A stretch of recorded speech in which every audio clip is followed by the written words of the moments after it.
Chapter 397. The team didn't cover their tracks.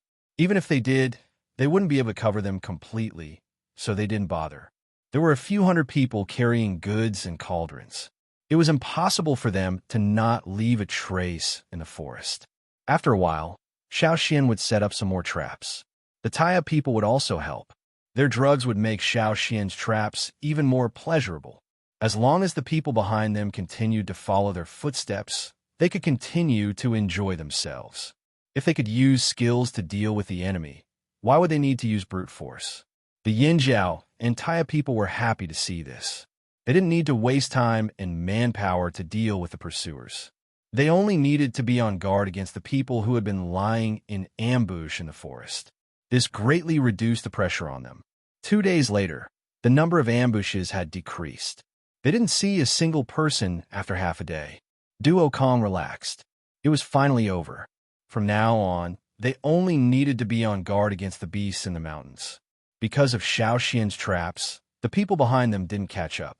Occasionally, they would see a flock of scavenger birds chirping as they flew overhead. Along the way, they saw Xiao Xian making stone tools. During the break, the people in the team were still in the mood to ask Xiao Xian how to use and make stone tools. If they were ever trapped in the forest and didn't have any other weapons, they could make stone tools to save themselves. Hearing Xiao Xian say that because their team had very few gold tools, they could basically use stone tools. If it was before, everyone would have imagined a powerful image of a person holding a huge rock to smash a beast. However, after experiencing the events of the past 2 days, everyone realized that stone tools could also play a big role. It was not just the skill of smashing rocks. When they didn't have any metal tools, the brothers in the other team used all kinds of stone tools to deal with the beasts in the mountains. The brothers in the other team were really fierce. If there was a chance, they really wanted to meet them and have an in-depth discussion. As for the stones Xiao Xian mentioned, many people were confused. From her point of view, all stones looked the same. Guang Yi, who was face-blind, was the fastest learner in distinguishing stones. When the people of Yinjiao and Taihe returned to their tribes, on the other side, in Amba City, and Yin looked at a dozen people covered in blood and mud standing in front of him. He was so angry that his face turned green. With a flick of his hand, he threw the palm-sized wine cup on the ground. A bunch of trash. The person who was scolded stood there, trembling with fear. He lowered his head and did not say a word. This time, they had indeed lost a lot of people. Encountering those continuous traps was one of them. They were also robbed by other tribesmen and suffered many casualties. Once they were out of Amba City, the other tribesmen put away their smiles. Whatever they could rob, it didn't matter if they were from the 6 tribes of Amba or anyone else. The immediate benefits were the most important. Because of the trap, many of the people in Yin sent out were injured. They were also taken advantage of. He sent out more than 100 people, but in the end, only a dozen came back. How can Yin not be angry? It was like being pressed by a big stone in the chest. It was so stuffy that he wanted to vomit blood. The Yinjiao people didn't get the remaining crystal stones in their hands, and they didn't even get the bronze cauldron back. Why didn't Yin easily give away such a big bronze cauldron as a gift? One was to attract hatred. Giving it away in front of so many people in the free trading area would definitely attract more people's attention to the Yinjiao tribe's trading team. Of course, and Yin was happy to borrow other people's hands to cause trouble for the Yinjiao people. The second reason was to use the bronze cauldron to delay the Yinjiao people's pace. It was definitely inconvenient to carry such a big cauldron in the mountains and forests. It would also leave traces of walking, making it easier to track. But the result was like a loud slap, mercilessly slapping Yin in the face. Bronze was still very rare to the tribesmen, and the casting process was complicated. Every cauldron, especially those large ones, required a lot of manpower and material resources. Because of its rarity, it had always been exclusive to the slave masters since its creation. Moreover, it was only owned by the leaders of the 6 tribes. Those with lower status in the city did not have the ability to own one at all. Most people could only use pottery cauldrons. Of course, as the descendant of a leader, and Yin had the right to give cauldrons to others, but to give it to the tribesmen? And Yin really didn't think about this. Even if it was a failed casting cauldron, he didn't want to give it to the tribesmen directly. He only wanted to use it as a chess piece. But he didn't expect that this chess piece would be snatched away. How could he expect the tribesmen to spit out something that was taken back? Bang! Probably because he felt that the bronze wine cup wasn't enough to vent his anger. And Yin smashed an exquisitely made ceramic cup with an extremely thin body. Get out! Seeing these people standing in front of him, and Yin was angry. If it weren't for the fact that he still needed these people after losing so many people, he would have already dragged these wastes out and beheaded them. The next time the Yinjiao people came to Amba City's free trade area, he would definitely teach them a lesson. Unfortunately, what Yin didn't know was that the Yinjiao people had already made a deal with Black Bear and didn't need to run to the free trade area. By the time the Yinjiao and Taiha teams returned to the tribe, the weather in the mountain forest had obviously turned cold. Standing at a high place, they could see the yellowed leaves everywhere in the mountain forest. It wouldn't be long before those leaves completely fell, and at that time, winter would come. After going out to trade, the Taiha tribe people learned one thing. It was better not to provoke Yinjiao's little elder. He could fight head-on. Playing dirty? He could still do it. Especially the few people who fought Xiao Xian before. They were glad that Xiao Xian didn't trap them at that time. Otherwise, they would have been tortured to death or angered to death. After parting with the Taiha people, Duo Kong led the team back to the tribe with a smile on his face. The big cauldron that reflected the golden light was also carried by Duo Kong. At this time, there was no need to hide it. He lifted the cloth to reveal the body of the cauldron, which was quite eye-catching. Looking at Duo Kong, who couldn't wait to jump up and show off with the cauldron, Guang Yi pursed his lips and called for the others to follow. Walking through the forest, they saw the river outside the tribe. On the other side of the river, Chief Zheng Luo led the tribe people and stood there to welcome the trading team. The big cauldron Duo Kong carried almost blinded the eyes of the people who came to welcome them. Zheng Luo's first reaction when he saw the big cauldron was disbelief. He closed his eyes and opened them again. Duo Kong was still carrying the shining cauldron with a grin on his face. If they didn't exchange for something useful, how could they exchange for a big cauldron? And it was a flat one. If they used it to cook, it wouldn't even be as good as the big stone pot left by their ancestors. Seeing that the cauldron was unstable, Zheng Luo's expression darkened. What's going on? Zheng Luo went forward to ask. If Duo Kong had exchanged for this cauldron with weapons, he would immediately call for a tribal meeting and remove Duo Kong from his position as chief. Duo Kong put down the cauldron and shook his arms to loosen his muscles. Then he smiled and said, "You mean this cauldron? It's Xiao Xian's." When he heard that it was Xiao Xian's, Zheng Luo's expression stiffened. His questioning expression softened. He was about to reprimand Duo Kong for not advising Xiao Xian to exchange for the cauldron when Duo Kong briefly explained the situation. After hearing this, Zheng Luo put away his dissatisfaction and stroked his beard. He smiled and said, "Since it's a gift, just accept it." Who wouldn't accept something that was delivered to their doorstep?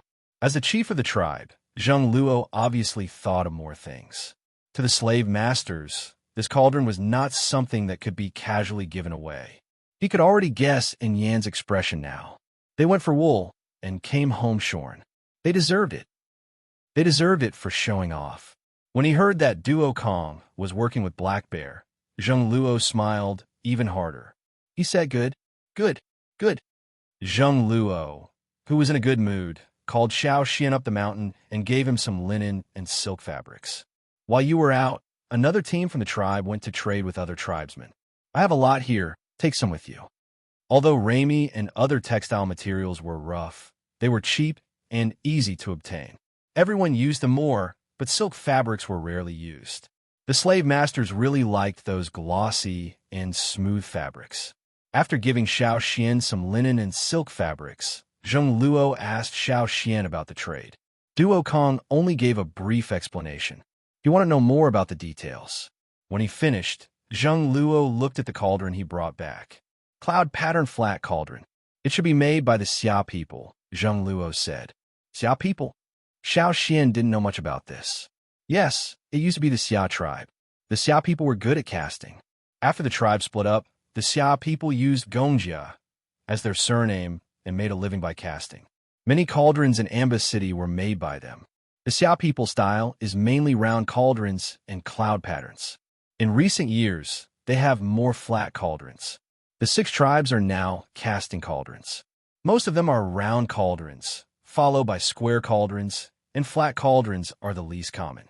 More than half of the round cauldrons and flat cauldrons are made by the Xia people. Plus, the Xia people like cloud patterns and not beast patterns, so this cauldron should be made by the Xia people. But I don't know why this cauldron failed. Zheng Luo looked at the flat body of the cauldron and then at its feet, puzzled. Since he couldn't figure it out, Zheng Luo stopped thinking about it. He said to Xiao Xian, "You could decide on this cauldron. You can melt it or keep it for your own soup." Xiao Xian carried the cauldron out of Zheng Luo's place. When he returned home, he put the cauldron in his stone crafting room. It was big enough and spacious enough for him to study the patterns on the cauldron. The words on the cauldron were a little cryptic and ancient. If it were anyone else, they probably wouldn't be able to read or understand, but Xiao Xian could still understand some of it. The usage of the language here had more or less changed after 1,000 years. There were some differences in the usage of words and grammar. What Xiao Xian learned from the people in the desert was actually the usage of the language here from 1,000 years ago. It was closer to the ancient method on the cauldron.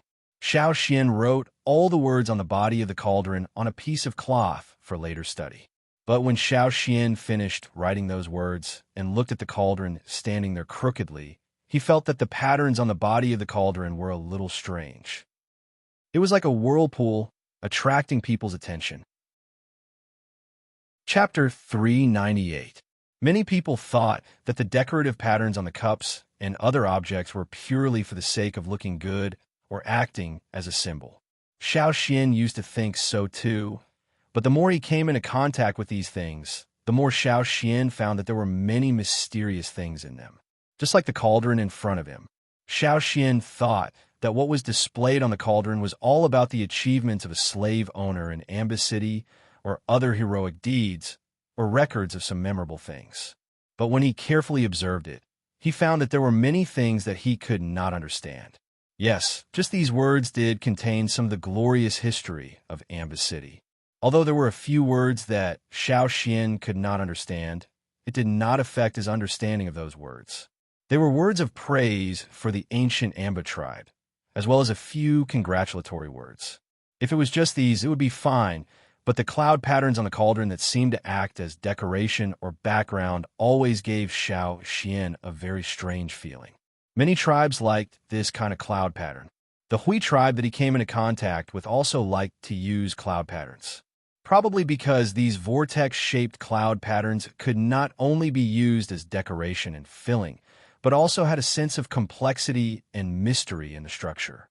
They were free and had a variety of styles. This cloud pattern flat-footed cauldron had a more delicate and complex cloud pattern on the upper end. Each cloud pattern vortex rolled towards the center, some like rolling clouds, some like flowing clouds. What was composed of many cloud patterns was not a simple two-sided structure that repeatedly overlapped up and down, but was combined in a more natural way. It was much more complex than the cloud pattern used by the Hui tribe. It was also the most complex but most natural cloud pattern Xiao Xian had ever seen. At first glance, the pattern was quite beautiful, although it was not as attractive as the larger characters on the body of the cauldron. As long as one saw the cloud pattern, they would be attracted to it. It was an indescribable visual impact. As decorations, their purpose had been achieved, but was that really all? Xiao Xian stared at the patterns on the body of the cauldron for a while. He wanted to copy the complex and dense cloud patterns, but there was no paper around. Using cloth was too extravagant. Xiao Xian got up and went out to find some wide and long leaves. He then painted some paint on the cloud patterns on the body of the cauldron and used the leaves to print the patterns on the leaves. After that, Xiao Xian copied the cloud patterns on a piece of cloth. Not only were there cloud patterns on the body of the cauldron, but there were also cloud patterns on the 3 flat legs of the cauldron.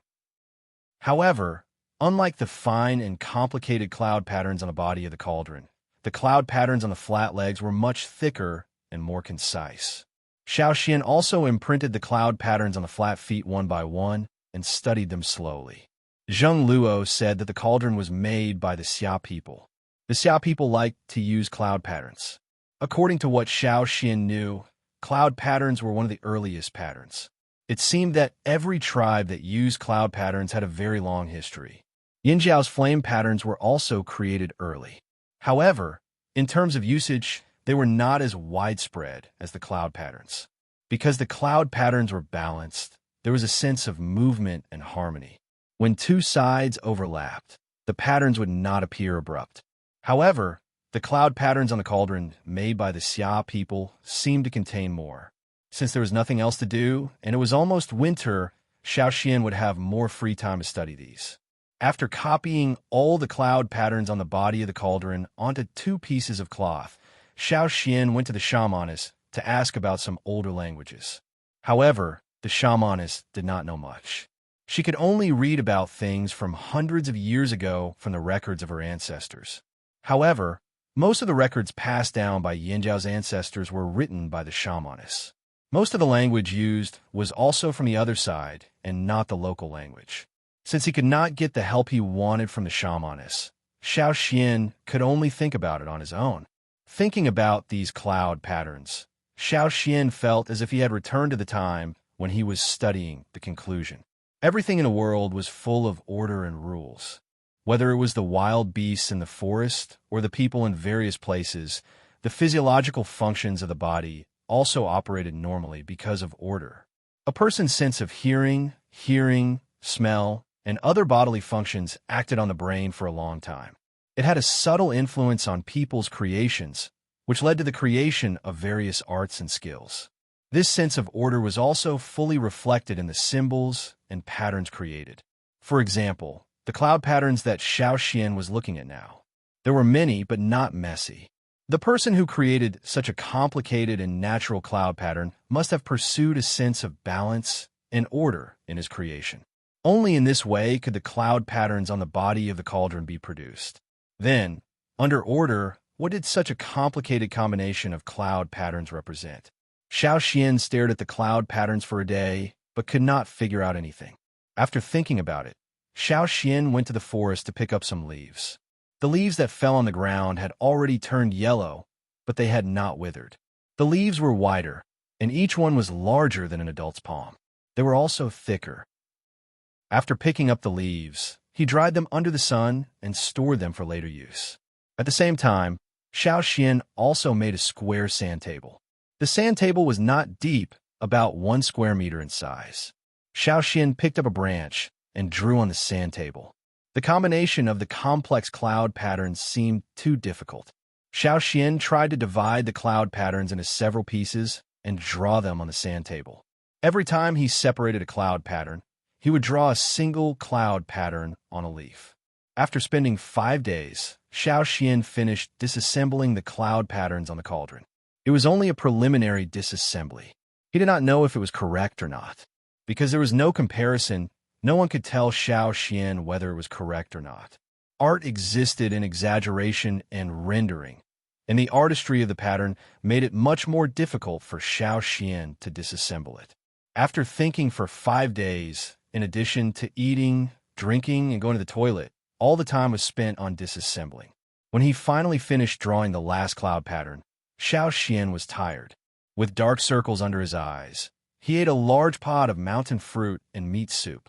After a good sleep, he walked out of the house. Although the Yangguang outside was not as bright as before for Xiaoxian, who had been cooped up in the house for 5 days, it was a bit dazzling. After recovering from his trance, Xiaoxian planned to go to other places at the foot of the mountain to relax. It was not necessarily beneficial to be tense all the time. Maybe he could get some inspiration by walking around. Recently, the temperature had dropped sharply. Almost every day, the temperature difference from the day before could be felt. Looking into the distance from the mountain, a lot of yellow trees could be seen 5 days ago, but now they were much thinner. Recently, the people who went out to trade had all returned. Not only did Duo Kong bring people to trade in Amba City, But there were also people who went to other tribes to trade silk fabrics and other things. Some of the hunted meat was hanging outside to dry. Walking down the road, Xiao Xian saw many beast heads and legs hanging in front of every house. Seeing a familiar figure, Xiao Xian shouted, "Zhao Ming, what are you doing?" Zhao Ming, who was carrying fruit into the house, looked in Xiao Xian's direction and said happily, "Xiao Xian, elder." Xiao Xian looked at the fruits wrapped in big leaves. These were all kinds of fruits that were rarely eaten in the tribe. He asked, "What are these for?" "To make soup." Some fruits were not eaten directly. The tribesmen used them as seasonings to make soup. "No, these are for the tapers." Speaking of this, Zhao Ming's face was red. Xiao Xian remembered that he brought back a nest of tapers from hunting. Both the big ones and the small ones were brought back in a net bag for Zhao Ming to raise. "Where's your brother?" "Not at home." Xiao Xian scanned the house and did not see any adults. He went to chop wood with the others. Zhao Ming brought Xiao Xian to see the tapers he raised. The little tapers were bigger than when Xiao Xian brought them back. Their fur had grown thicker. The colder the weather, the more fur these tapers would have to protect them from the cold. When they saw Xiao Xian come over, they all squeezed towards the mother model. The big ones and the small ones all nested in the corner with branches and dry grass. "They're quite energetic. You raised them well. You can eat them when they're a little bigger." Xiao Xian looked at the tapers and said, "Xiaobi's mother said that these tapers will grow faster after winter. They don't eat much in winter, so they grow slower." Zhao Ming thought of something and said happily to Xiao Xian, "But when they grow up, I won't eat them anymore." "Why?" Xiao Xian was confused. Didn't these little kids always drool when they saw the wild animals in captivity? Why wouldn't they eat them? Zhao Ming smiled, showing his white teeth. He did not speak, but faint patterns appeared on his face. The patterns were gradually deepening. It was not as fast as Xiao Xian's, but it was definitely deepening steadily. "Totemic patterns." Xiao Xian was shocked, then smiled. "Congratulations, you're about to become a totemic warrior." Although he had heard about it from others, it was Xiao Xian's first time seeing a tribesman who did not awaken during the ceremony. Perhaps this was the difference brought by the disappearance of the fire seed. The fire seed had been integrated into every Yinjiao's bloodline. As long as they reached the boundary of awakening, the fire seed in their bloodline could help them awaken at any time. There was no need to wait for the ceremony. As for why Zhao Ming said he would not eat tapers, of course, it was because once he became a totemic warrior, he could eat higher-level beasts, such as fearsome beasts. Even if he could not eat them, he could exchange them for other things. It was not a loss. After walking around the foot of the mountain, Xiao Xian was called up by Guang Yi, who was carrying a large bundle of firewood. Before this, Xiao Xian did not go out. He looked like he was busy with something, so no one bothered him. Now that Xiao Xian had come out, they called him up the mountain to talk. After spending so much time together, Guang Yi, who had faced blindness, finally had an impression of Xiao Xian. Although Xiao Xian's face was still blurry, he could recognize Xiao Xian just by looking at the bone ornament Xiao Xian wore. Winter is coming. The shamaness said it will start snowing in 3 days.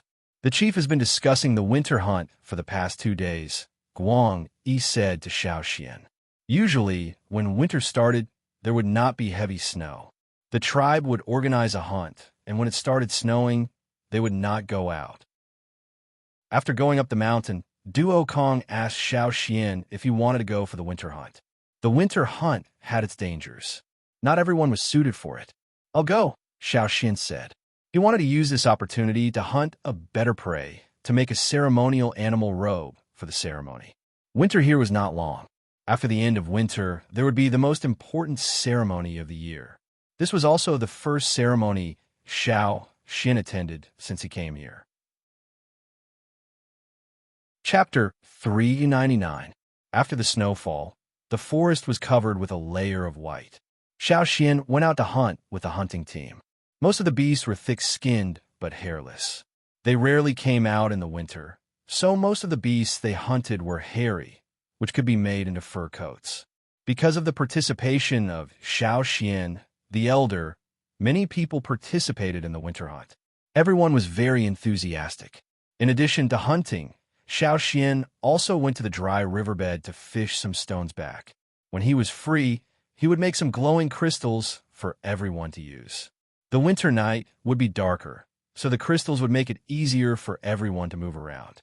During the winter hunt, Xiao Xian hunted a hairy giant beast, which he used as a sacrificial animal clothing. When the snowfall in the forest increased, the people in the tribe stopped going out. The river around the tribe was also frozen, so there was no need to build a bridge. They could walk directly on the river. The children in the tribe liked to play on the river. For the people in the tribe, winter meant boredom. Every day, they would gather in groups of 3 to 5 to exercise their muscles and bones and teach the new warriors. Since they couldn't go out to hunt, they could only use other ways to vent their energy. Xiao Xian spent most of his time in the house studying the cloud patterns. Occasionally, he would come out for some exercise, and then he would study again. Sometimes, he would ask the craftsmen in the tribe for advice. Their craftsmanship came from their ancestors, who learned it from them, and then summed up their own experience and passed it down from generation to generation. They had a good understanding of the casting and forging styles of each faction and had a lot of contact with the works of the Xia people. However, the craftsmen in the tribe didn't know much about the cloud patterns that Xiao Xian asked about. The craftsmen did give Xiao Xian some handwritten notes from their ancestors. Because the craftsmen sorted them out by themselves, they were messier than the ones left by the shaman. Some of them were missing parts, or they weren't clear. Xiao Xian could barely read them. In order to express his gratitude, Xiao Xian gave them a few glowing water sunstones, which made the craftsmen very happy. He spent the winter studying cloud patterns and making water sunstones. When Xiao Xian heard the cheers outside, he realized that winter had already passed. Winter came late here, and the days where they couldn't hunt weren't long. This made Xiao Xian unable to react when he heard the noise outside. It's over so quickly. Xiao Xian stood up and shook the leaves off his body. He pushed the door open and walked out. Because of Xiao Xian, some families in the tribe also used the water sunstone. Even on a moonless night, other than the light from the fire, some sparkling lights could be seen. And now, the 2 crescent moons that had disappeared in the sky had reappeared. From now on, the sky would be illuminated by them for the next year. The moon came out and winter was over. The most important thing for the tribe was to offer sacrifices. They were in different places, but the time was synchronized. There was no such thing as day on one side and night on the other. No matter which Yinjiao tribe it was, they all used the moon in the sky as a reference. It was just that they didn't know if the exact time was the same. The shamaness finalized the time and announced it. The tribe began to get busy preparing for the sacrifice. Xiao Xian was the only elder of the 2 tribes. His position was second only to the shamaness and the chief. Of course, he had a lot of weight in the sacrifice.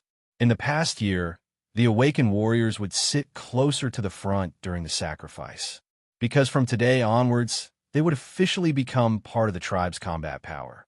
Even if they couldn't start hunting immediately and needed to go through a period of adaptation and training, they should have the awareness to become strong. They couldn't continue to play around like children all day long. When night fell, all the tribe members gathered. The fire in the fire pit had been lit by the shamaness. Xiao Xian, the shamaness, and the chief stood closest to the fire pit, looking at the fire in the fire pit. As the shamaness chanted, Xiao Xian suddenly had a feeling that there was also a fire on the other side far away. He couldn't help but look in that direction. Far away on the other side of the sea, in the old haunt of the fearsome Beast Mountain forest, it should also be the day of the sacrifice. There was no communication, but their hearts were connected.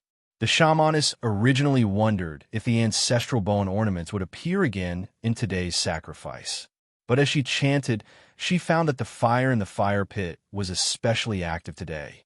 It was even more vigorous than the day they welcomed Xiao Xian. What was going on? The shamaness shared some of her attention and focused on the fire pit. Since the fire seed disappeared, the fire pit had only changed greatly twice.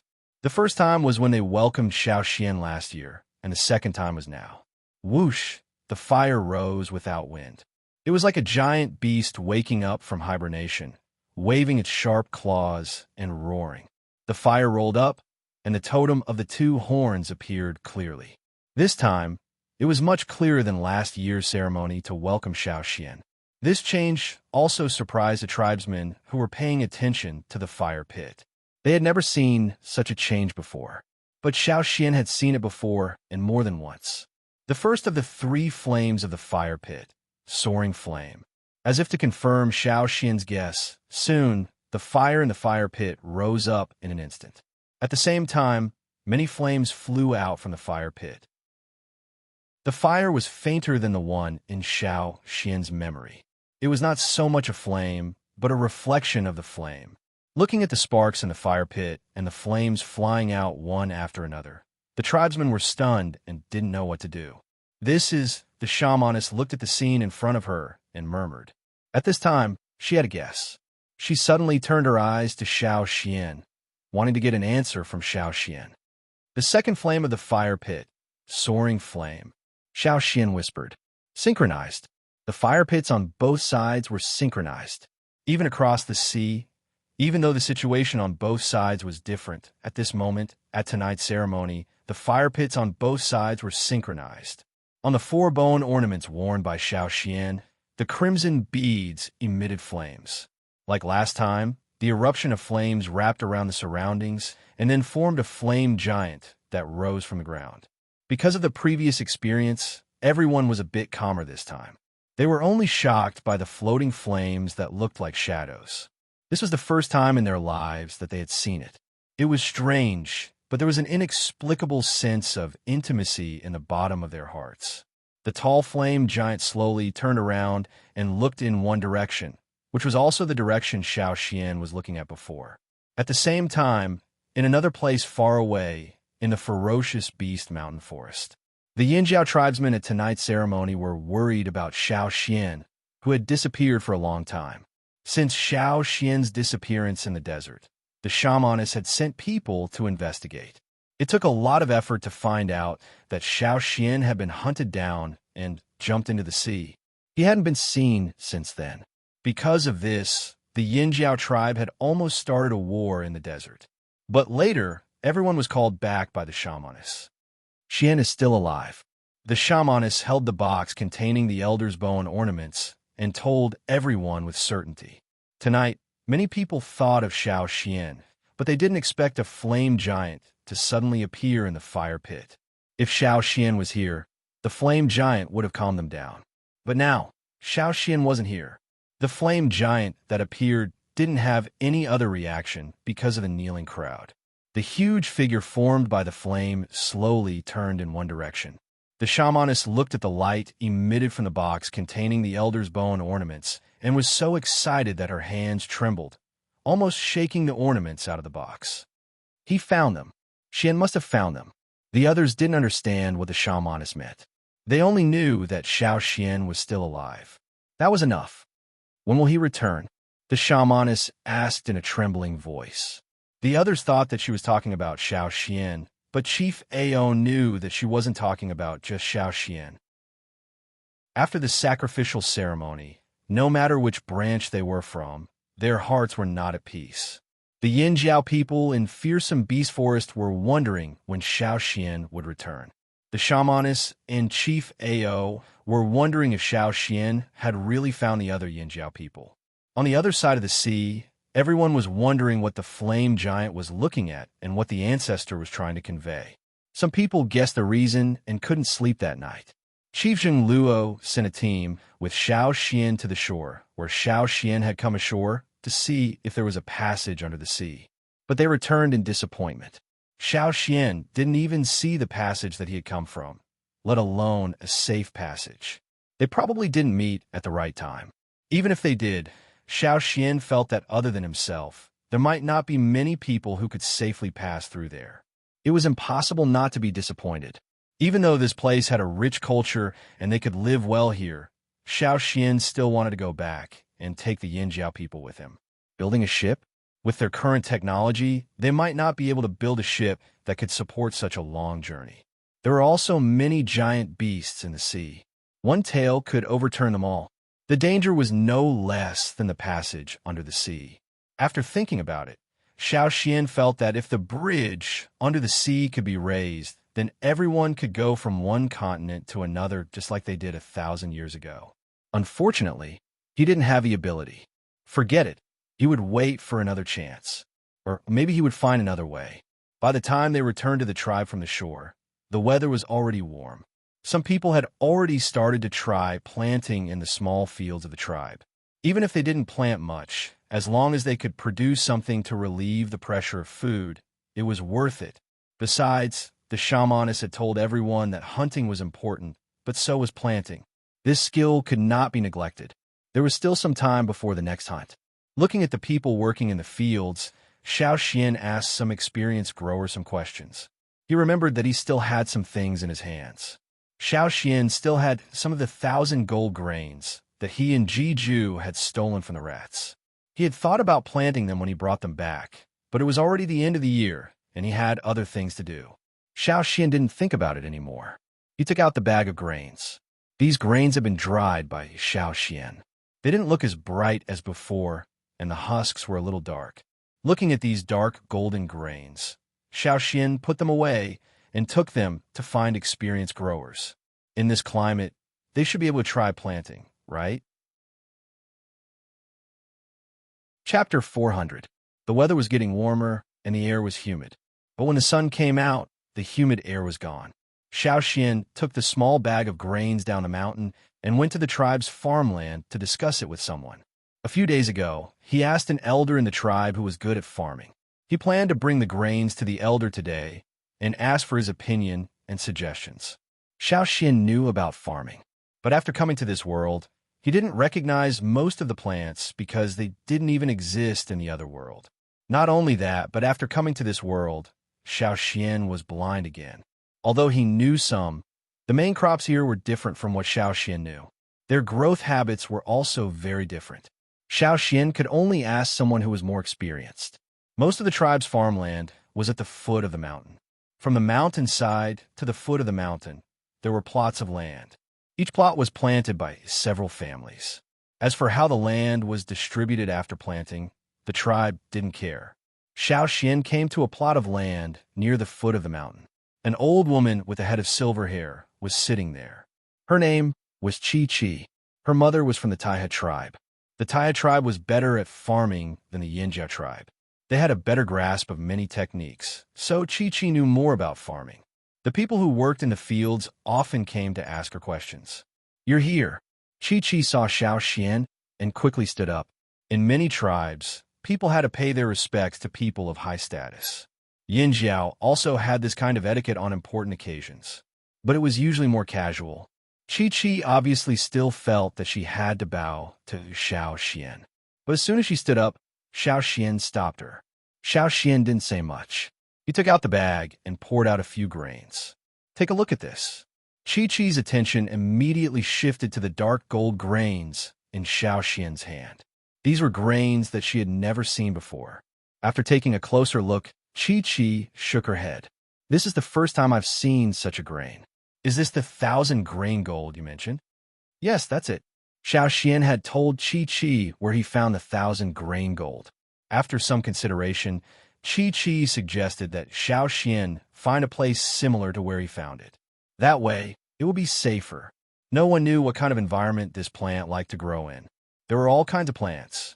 Some liked the sun, some liked the shade, some liked the humidity, and some liked the drought. They couldn't be lumped together. However, elder, you can plant them in every place. When the time comes and you see which place has the best growth, you can plant them there. Thinking about how Xiao Xian said that these grains were extremely rare and precious, Chi paused. Since it was rare and precious, how could she waste it like she did with other seeds? But looking at the dark gold grains in Xiao Xian's hand, Chi's heart itched. She wanted to try planting these rare grains. As someone who had been farming since young, these few grains were very attractive. Even if she hadn't eaten them before, she could give a rough evaluation just by looking at them and smelling them. They were very attractive, but Xiao Xian was an elder and these grains were very precious. She couldn't ask for them. Sensing Chi's gaze, Xiao Xian thought about the 1,000 grains in his hand and counted 100 for her. If you have time, can you help me plant these? For someone as experienced as Chi, it would save Xiao Xian a lot of trouble. It was better than Xiao Xian messing around. Chi hurriedly promised, Of course, of course.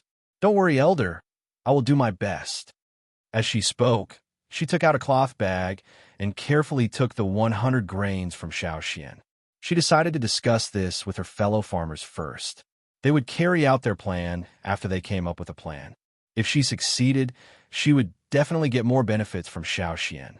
But to Chi, the most important thing was that she could try planting something so rare. This would give her a sense of achievement. After giving the grains to Chi, Xiao Xian looked at the people working in the field. Everyone used many types of farming tools, such as plowing, watering, harvesting, threshing, etc. Many of them learned from the slave masters in the 6 tribes. They were very useful in plowing, planting, processing, etc. These tools were mostly made of wood and stone. It was said that the slave masters used bronze tools. But in the tribe, no one could bear to use bronze tools. Stones and animal bones were also good substitutes. After looking at them for a while, Xiao Xian went back to find some materials and improve the tools. He even made a plow for them to cultivate the land. Xiao Xian's plow was simpler than what he had planned because of the limited tools. It was also made of wood and stone. After a few attempts, he improved and perfected the plow to make it lighter and easier to turn around. It was easy to operate, and its flexibility was satisfactory. This way, the efficiency of farming would also increase. After making it, Xiao Xian went to show it to the farmers and taught them how to use it. Perhaps the slave masters already had similar farming tools, but this was the first time the people in the tribe had seen it. They felt it was new and very happy. As soon as Xiao Xian brought the plow over, everyone surrounded it. "Elder, what is this? Can this be used for farming?" Everyone was curious. The plow was a farming tool. Usually it was tied to the animal that pulled it, such as a cow. But there were no domesticated animals here, so it could only be pulled by humans. Luckily, the Yinjiao tribe had a lot of manpower, so it was easy for them to use it. That's it. Use it to break up the soil and make trenches. I saw that everyone was busy preparing for the planting of seeds. This plow should make it easier for everyone. After the demonstration, Xiao Xian gave the plow to the others to try it out. Many people wanted to try it, but it was snatched away by Chi's granddaughter. Jiling was only 15 or 16 years old. She was as beautiful as a flower and had already awakened her totemic power. She had just returned from a hunt a few days ago, so it wasn't her turn to patrol. She had nothing to do, so she came to help Chi. She didn't expect to see Xiao Xian with the plow. She rolled up her sleeves and squeezed the others to the side. She copied Xiao Xian and started to plow. Another middle-aged woman helped from behind. Jiling stopped when she came across a rock and ground. She didn't use a knife. Instead, she reached out and dug out a rock the size of Winter. She didn't even look at it. With a toss, she threw the rock far away. Xiao Xian saw the rock the size of a winter melon draw an arc in the sky. It flew over the river in front of the tribe and landed in the forest far away, startling a few birds. He turned his head and looked at the field again. Jiling was pulling the plow while sharing the feeling of pulling the plow with a few hunting companions who were rubbing their palms together. Xiao Xian was speechless. In the tribe, women were like men, and men were like ferocious beasts. Those who worked in the fields weren't all people who hadn't awakened their totemic power. Most of the time, totemic warriors were the ones who did the hard work. After all, they didn't have hunting shifts every day. Girls like Jiling, who Xiao Xian thought looked like a flower, also worked in the fields like the others. In the tribe, there were 2 kinds of people. One was the weak group who hadn't awakened their totemic power, and the other was the warriors who had awakened their totemic power. At this time, many people were busy sowing seeds. Xiao Xian didn't know until now that other than the fields in the tribe, there were also people who were planting seeds in the forest on the other side of the river. However, unlike the meticulous planting in the tribe, they were more casual in the forest and still used the primitive method of burning sticks. First, cut down the weeds, vines, and bushes in the forest, and then set fire to them. After the rain, when the soil was wet and soft, they did not plow or dig. Instead, they planted some seeds, and the burned vegetation became fertilizer for these seeds. When sowing seeds, the people in the front poke holes in the ground with spears or other tools, and the people behind would put the seeds into the holes. After planting, they didn't take much care of it. Sometimes they would go over to take a look or chase away the birds and beasts. After all, their main source of food was hunting, followed by the fields in the tribe. As for the fields outside the tribe, they were just there to pass time. As long as they harvested more than what they sowed, they would be satisfied. After harvesting what they planted, they would move to another place, and the original plot of land would be idle. They would wait for a few years, or even longer, before moving back to plant again. There's a lot of land here, and the forest was big, so they could afford it. Xiao Xian didn't plant the seeds in the fields, nor did he go outside the tribe. He used a wooden fence to enclose a 70 square meters of empty land behind the house. After doing some preliminary work, he planted 100 grains. The 1,000-grain gold was discovered on the top of the mountain. Xiao Xian lived on the top of the mountain, not far from the top. Although the mountain wasn't high, Xiao Xian didn't feel safe planting it on other mountains. After all, there were too many birds and beasts on other mountains, and Xiao Xian couldn't keep an eye on them all the time. Different mountains had different climates and geology, but Xiao Xian didn't think too much about it. He just wanted to try it out. Speaking of which, he wasn't very interested in planting the 1,000-grain gold and wasn't obsessed with it. It would be good if he could plant it, but if he couldn't, he would just cook the remaining grains and eat them. After so long, he should still be able to eat them. After a while, the seeds behind Xiao Xian's house sprouted. Out of 100 seeds, more than half of them had sprouted. Xiao Xian was very satisfied with this. But when Xiao Xian was called over by Chi, he realized that most of the grains had already sprouted 2 to 3 leaves. With 100 grains, the survival rate was more than 90%. It was much better than the ones in Xiao Xian's backyard. She was indeed experienced. Seeing the seedlings, Xiao Xian was happy too. It didn't matter who planted them, as long as they were alive. Chi and the rest were even more excited to see the seedlings. Every day, when they had time, they would go and look at the seedlings. They found spots from the top to the bottom of the mountain and planted 10 grains in each spot. At this stage, the seedlings at the bottom of the mountain were growing the best. Chapter 401. On this day, Xiao Xian came back from a hunt and heard that the Taiha tribe was there. Although there were occasional conflicts between the two tribes, there were still interactions between them. After the trade trip at the end of last year, the relationship between the two tribes improved. They hadn't quarreled since then. At least the leaders of the two tribes didn't quarrel. Why are the Taiha people here? Xiao Xian asked the person beside him. I heard it's about farming. They're at the field. The person who spoke was obviously unhappy. The Taiha tribesmen were better at farming than the Flaming Horns. Everyone had to admit that the Taiha tribesmen could not only grow crops, but also herbs. Every year, many of the herbs they brought to trade were actually grown by themselves. The Taiha tribesmen had a much larger area of land. Unlike the Flaming Horns, the Taiha tribesmen placed a lot of importance on farming. As for why the Taiha tribesmen came to visit the Flaming Horn tribe's fields, it was because the Taiha tribesmen had a sense of superiority when it came to farming.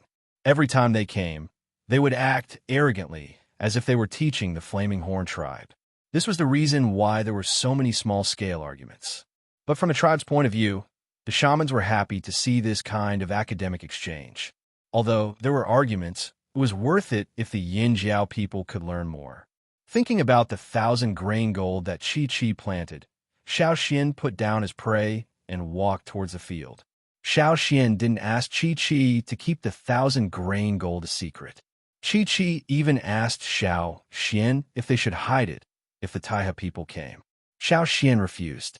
It would be better if he could get some useful advice from the Taiha people. He didn't have to worry about the Taiha people playing dirty. At least until now, the Taiha people hadn't done anything like that.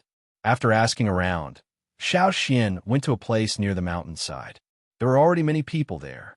Xiao Xian remembered that there was also a piece of land there that was used to plant the 1,000 grain gold. Chi was in a good mood today. In the past, when people from the Taiha tribe came, they would always give them some pointers.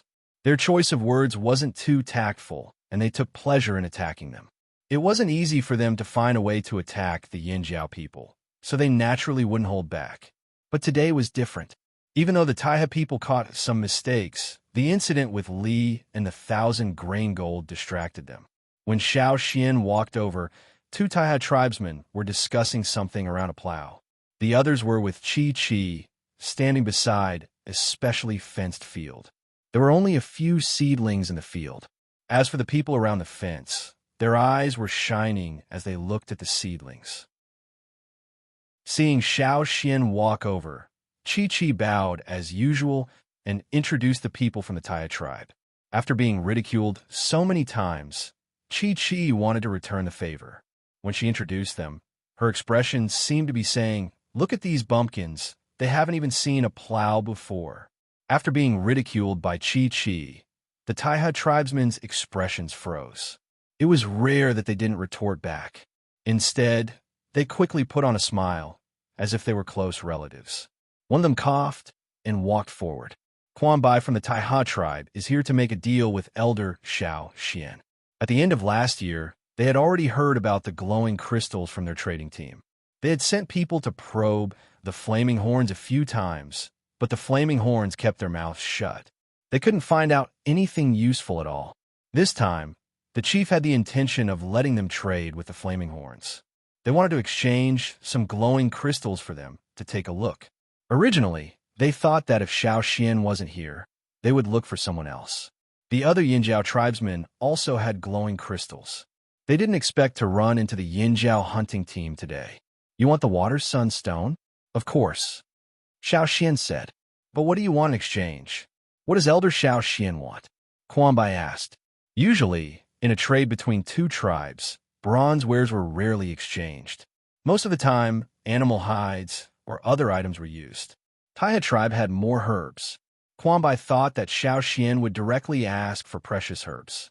But after thinking for a while, Xiao Xian said, "How are the craftsmen of the Taiha tribe?" Quan Bai frowned. He didn't understand why Xiao Xian would suddenly ask this. Did he think that the craftsmen of the Yinjiao tribe weren't good enough and wanted to ask the craftsmen of the Taiha tribe to make bronze wares? In terms of craftsmen, the Taiha tribe was quite good. Thinking about this, Quan Bai said proudly, "The craftsmen of my tribe are naturally very skilled. Although they aren't as good as the masters of the 6 tribes, they're still better than—" Quan Bai was about to say, "better than Yinjiao," when he saw Xiao Xian look over. He remembered that he had something to ask of him, so he changed the topic and looked at the other tribes with disdain. But they're still much better than the Fox tribe and the other tribes. As for how many tribes were included in the word other, he didn't say. Xiao Xian nodded and asked, "The Taiha tribe has passed down their craftsmen for thousands of years, right?" Quan Bai's heart skipped a beat. Was this kid trying to steal their craftsmen? No way. Quan Bai was cautious, but he didn't show it on his face. He only said, "Before Yin Jiao came here, the Taiha tribe had already made our own tools. But compared to the people of the 6 tribes, we are still far behind. Can I talk to the craftsmen of your tribe? I have some questions." Quan Bai and the other Taiha tribesmen were on guard. Xiao Xian said, "Don't worry, I'm not asking about craftsmen. I'm asking about other things." Quan Bai and the others relaxed when they heard that he wasn't asking about craftsmen, but they were still on guard. Some things could be brought out for discussion, but other things should be kept in their hands. For example, they would never tell anyone about the cultivation methods of their tribe's precious herbs. Craftsmen were one of them. They could process it, but they wouldn't reveal anything about it. Seeing that Xiao Xian only wanted to talk to the craftsmen, the matter of the glowing crystals was settled. They could go back and report to the chief. But Quan Bai and the others glanced at the few seedlings inside the fence. One of them poked Quan Bai's back, signaling for him to bring it up. Quan Bai thought for a moment and said to Xiao Xian, "Elder Xiao Xian, do you have any more 1,000 grain gold?" Xiao Xian glanced at them. "What? Do you want it?" "If you do, we would like to trade with Elder Xiao Xian." Quan Bai's eyes were filled with anticipation. Quan Bai had even pinched an inconspicuous part of the seedling when Chi wasn't paying attention. Then he sniffed it and tasted it. His eyes widened, but he suppressed the desire in his heart and tried his best to calm down and negotiate. "Sure, I'll make a decision after I talk to your craftsmen," Xiao Xian said. He wanted to talk to them before making a decision. Quan Bai and the others panicked. Who knew how long this would take? If they missed the best time to plant the seeds, it would be a huge failure. They would be letting these people down. But Xiao Xian had made up his mind. He couldn't change it. They knew that Xiao Xian was forcing them to arrange an exchange with the craftsmen, but they had no choice but to follow. The Taiha tribesmen wanted to drag this out, but after a discussion, they arranged for an experienced craftsman to talk to Xiao Xian. Not only was this craftsman better than others in terms of skill, he also had to be smart. If he was a little stupid, he might accidentally let Xiao Xian use all his skills. It would be too late to cry. The craftsman had also done his best. He was extremely alert when he met with Xiao Xian. He was thinking about how to avoid the Flaming Horn Elder if he brought up the matter of forging. What he didn't expect was that Xiao Xian didn't ask about the craftsmanship, but about the Xia people.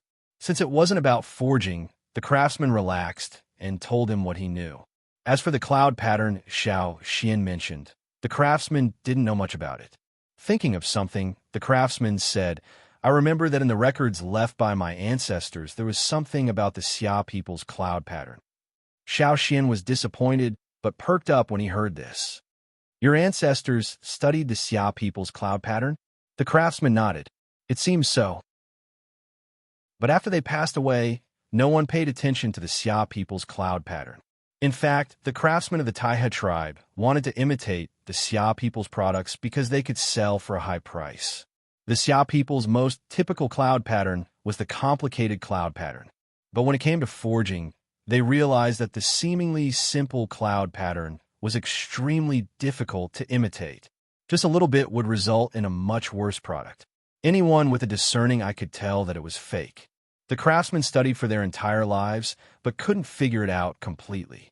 But they did find some clues and wrote down their findings in the notes they left for their descendants. But the descendants of the Taiha tribe weren't interested in imitating other people's products. Gradually, they stopped paying attention to it and only glanced at the notes occasionally. To the Taiha people, the Xia people's cloud pattern belonged to other people and not their tribe, so it wasn't classified as a secret. These were items that could be traded. However, the notes couldn't be given out so easily. The craftsman promised to go back and sort out the notes and write a copy for Xiao Xian. When Xiao Xian saw the notes, he was overjoyed and gave him 3 glowing crystals. This was something that the Taiha tribe had already discussed. They even felt that they were getting a good deal. As for the 1,000 grain gold that Quan Bai and the others wanted, Xiao Xian took out 50 of them, and the Taiha people exchanged for it with herbs. Xiao Xian asked Duo Kong to discuss the rest with them, while Xiao Xian took the notes back to study the cloud pattern. One had to admit that the craftsmen of Taiha had indeed wanted to carry on the path of imitation to the end.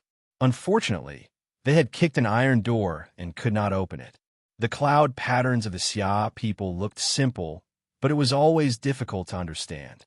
Luckily, the notes they left behind inspired Xiao Xian. Although they couldn't completely decipher the cloud pattern, their ideas and the questions they answered made Xiao Xian's mind light up. In the following days, Xiao Xian locked himself in his room to decipher the Xia people's cloud pattern. Then, Chi came to him dejectedly. Seeing Xiao Xian's bloodshot eyes, Chi was shocked. "Elder Xiao Xian, did you fail too?" "Fail what?" Xiao Xian rubbed his eyes and asked in confusion. "The things I planted." "Huh? Planted what?" "The 1,000 grain gold, of course." Xiao Xian, he was so busy deciphering the cloud pattern that he completely forgot about the 1,000 grain gold in his backyard. Chapter 402. Chi-Chi's words reminded Xiao Xian of the precious 1,000 grain gold in his backyard. It was said that the more precious something was, the more fragile it was and had to be protected. Xiao Xian sighed as he thought about the sprouts and the days he had been cooped up in his house. He no longer had any hope. When Chi-Chi saw Xiao Xian's reaction, she realized this elder had probably forgotten about the 1,000 grain gold and did not care at all. If it had been anyone else, Chi-Chi would have started scolding and beating them up. However, this was the elder of the tribe, second only to the chief and the shaman. He was also the owner of the 1,000 grain gold. She did not dare to scold him, much less beat him up. No matter how furious she was, she could only take a deep breath and suppress her emotions. Then again, her own crops had all failed. She had no right to criticize him. It was a pity that this young elder was too young and did not realize the importance of the 1,000 grain gold. Chi-Chi sighed. Let's go take a look.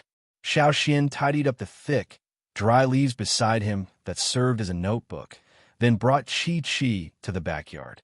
Previously, when he heard that Xiao Xian was planting some precious crops here, Duo Kong specially brought people over to wrap a piece of cloth around a wooden fence to prevent the naughty kids from kicking pebbles and other things inside. That was why these few days, not just Xiao Xian, even the people who walked past Xiao Xian's house every day couldn't see what was going on inside. Those who were curious did not dare to peek into Xiao Xian's house either. The elder's position was very powerful in this aspect. He had lost all hope, but when Xiao Xian opened the back door and looked into the yard, he realized that there were many green sprouts swaying in the wind. The last time Xiao Xian looked, only half of them had sprouted, but this time, there were more than 80 sprouts. The last 30 sprouts had probably sprouted later, so Xiao Xian did not notice them last time. The sprouts were not very tall, only a little taller than Xiao Xian's ankles. Although they were growing slowly and did not look very energetic, they were still alive. Chi-Chi looked at the small yard and the sprouts on the ground. She was so shocked she did not know what to do. She quickly walked forward and looked at the ground. Because no one had watered or fertilized them, some parts had cracked. Elder, how did you plant them? Chi asked Xiao Xian. I planted them like you did. You saw it the last time, too. I watered them a little when they sprouted, but I did not use the fertilizer. Xiao Xian pointed at a vat in the corner. It was the fertilizer Chi-Chi had given him. Chi-Chi had told Xiao Xian to water the sprouts when they grew. But Xiao Xian had forgotten about it when he got busy. He had put all his attention on the cloud patterns and did not remember about the sprouts, fertilizer, and watering. Chi-Chi did not doubt Xiao Xian's words. She had occasionally gone up the mountain to talk to Xiao Xian about the 1,000 grain gold sprouts. But every time she came, Xiao Xian would close the door so she did not disturb him. This time, it was really urgent and she had a knock on the door. Looking at the sprouts, Chi-Chi's face was full of guilt. Elder, I have disappointed you. What's wrong? Are there problems with the sprouts? Xiao Xian asked. Chi-Chi's face was red and she felt even more guilty. She did not know what to say. It was not just problems. The sprouts that were growing well were starting to wilt. Chi-Chi brought Xiao Xian to a few fields. From the top of the mountain to the bottom of the mountain, the situation was similar. It was fine at the start, and everyone was happy. But as they grew, they started to wilt. Chi-Chi told Xiao Xian about the sprouts' growth. Xiao Xian could not understand it either. Chi-Chi and the rest had taken good care of the sprouts. They should have been growing well when they first sprouted. How could they wilt? Could it be that they did not have enough nutrients? Chi-Chi and the rest had prepared the fertilizer and watched over the sprouts every day. When they heard Xiao Xian say that the area where they found the 1,000 grain gold was dry, they reduced the number of times they watered the sprouts. They only watered the sprouts according to the situation. Not acclimatized, they had sprouted leaves and were growing well at the start. But as they grew, they wilted and died one by one. Chi-Chi and the rest were heartbroken. The few elders did not sleep for a few days. They discussed and tried all sorts of methods, but to no avail. Now, there were only about 20 sprouts left in the 10 plots of land. They were much taller than the ones in Xiao Xian's backyard. They were knee-high, but they were wilting. They were even worse than the ones in Xiao Xian's backyard. Thinking about it, Xiao Xian couldn't come up with a reason. Then, Elder, what should we do next? Chi-Chi asked carefully. She was worried that Xiao Xian would scold them. When Xiao Xian gave them the seeds, they promised to do their best. But in the end, they failed to live up to Xiao Xian's expectations. Xiao Xian thought about the progress of deciphering the cloud patterns. He did not plan to stop halfway. It was rare for him to find an idea. He did not want to stop and think about other things. Compared to the 1,000-grain gold, he was more interested in the cloud patterns. The more he understood, the more he felt that the cloud patterns contained a huge secret about the Xia people. After thinking about it, Xiao Xian said, "How about this? Please help me take care of the sprouts in my backyard." Ah! Chi looked up in shock. Xiao Xian's decision was not only not to scold them, but also to entrust them with important tasks. How could she do that? But Chi was still curious about the sprouts in Xiao Xian's backyard. She wanted to know if the sprouts were still alive because they were not tall enough or because of other reasons. But what if the sprouts? Chi tugged at her muddy clothes nervously. She was in a dilemma. Don't worry. Even if all the sprouts die, I will not blame you. They are hard to grow anyway. Since they can't be grown, I will cook the remaining grains for everyone to eat, Xiao Xian said. Chi-Chi's face twitched. Such precious seeds were eaten? After Xiao Xian made his decision, he followed Chi-Chi's suggestion and opened a small door at the wooden fence in the backyard. According to Chi-Chi, they would definitely go over every day. They might even go over a few times a day. It was inevitable that they would disturb Xiao Xian. They just had to open a small door at the fence in the backyard for her to enter. They would take care of the other things themselves. Xiao Xian did not need to care. That afternoon, Xiao Xian made a movable door at the wooden fence. Since no one would dare to barge in, he did not even need to tie a rope. Closing the door, Xiao Xian's eyes swept across the courtyard. He felt that something was missing. When he was about to enter the house, he suddenly stopped at the door. Xiao Xian looked down at his feet. At the back door, there was a weed. When Xiao Xian entered, his trousers swept across the weed, so he noticed it. Weed? He turned around and looked at the yard. He thought back to the time when 1,000 grain gold sprouted.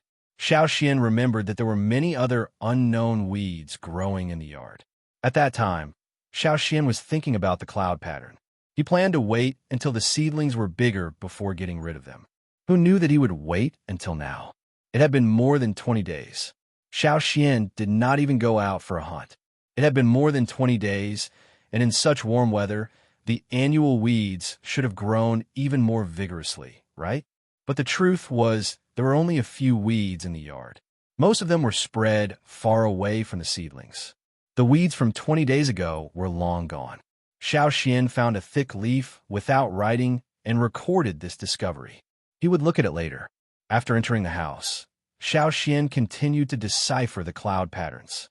He could already decipher the general meaning of the cloud patterns.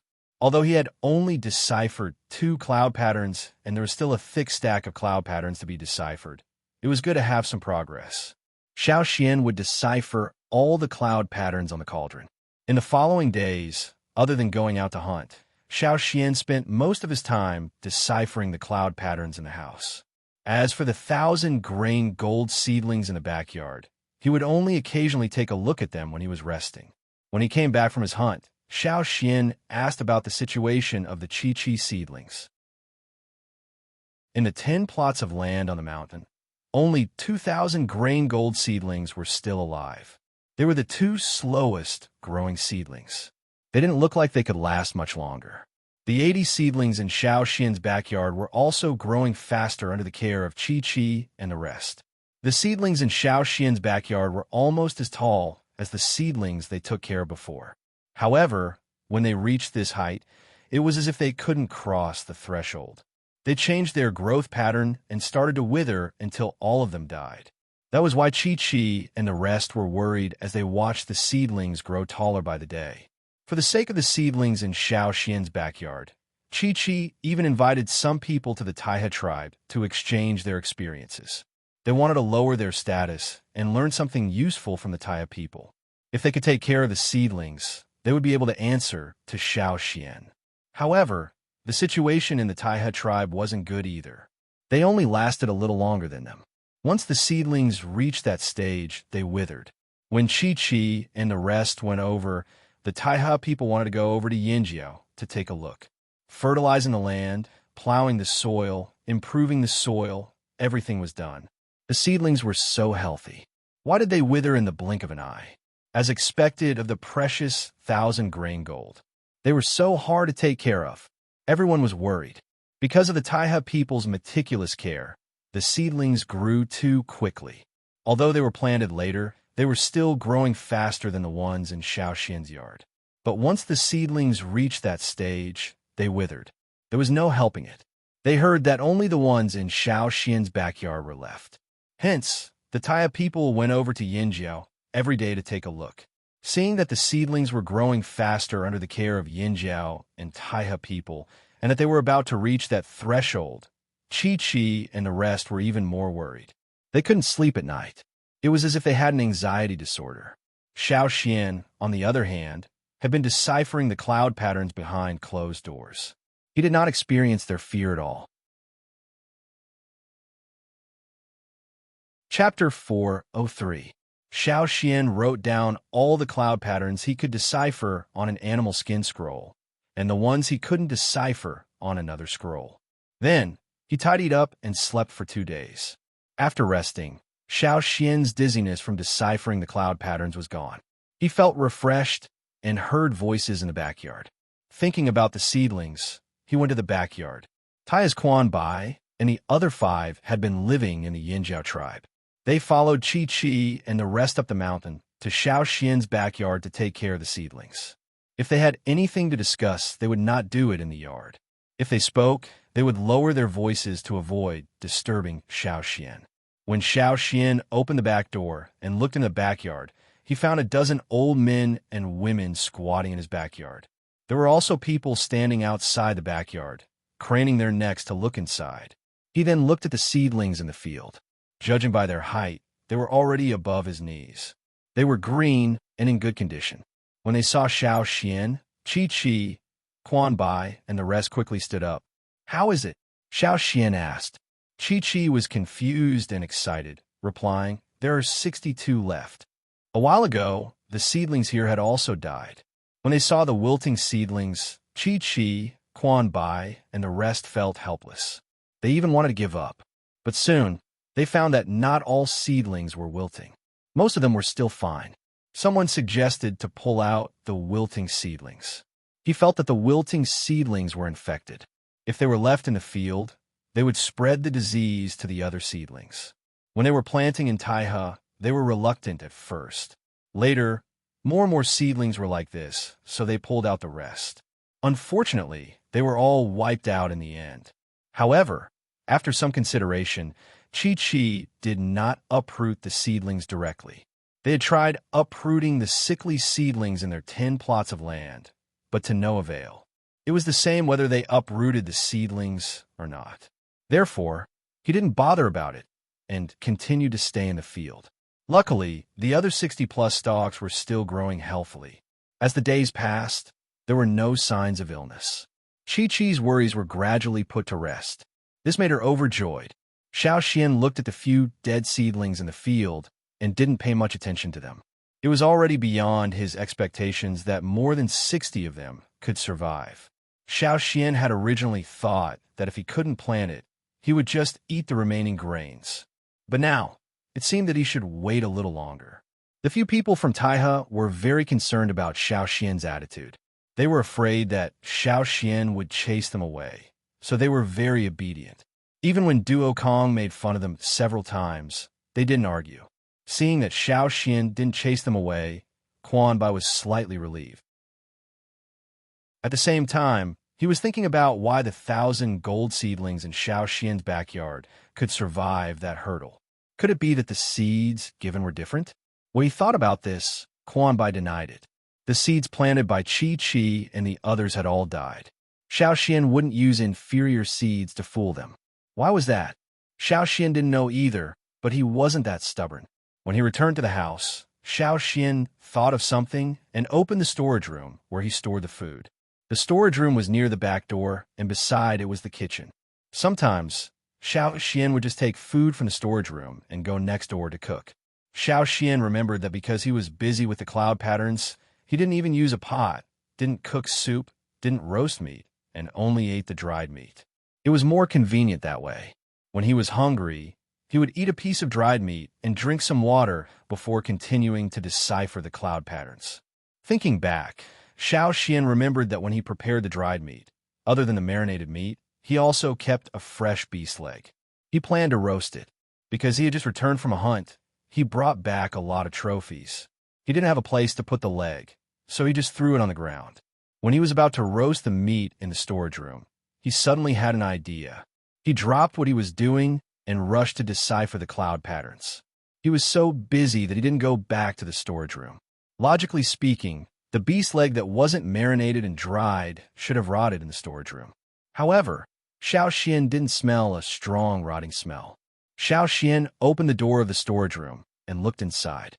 There was light coming in from the window, so the situation inside was clear at a glance. Xiao Xian's gaze stopped on the ground. There was a piece of beast skin there.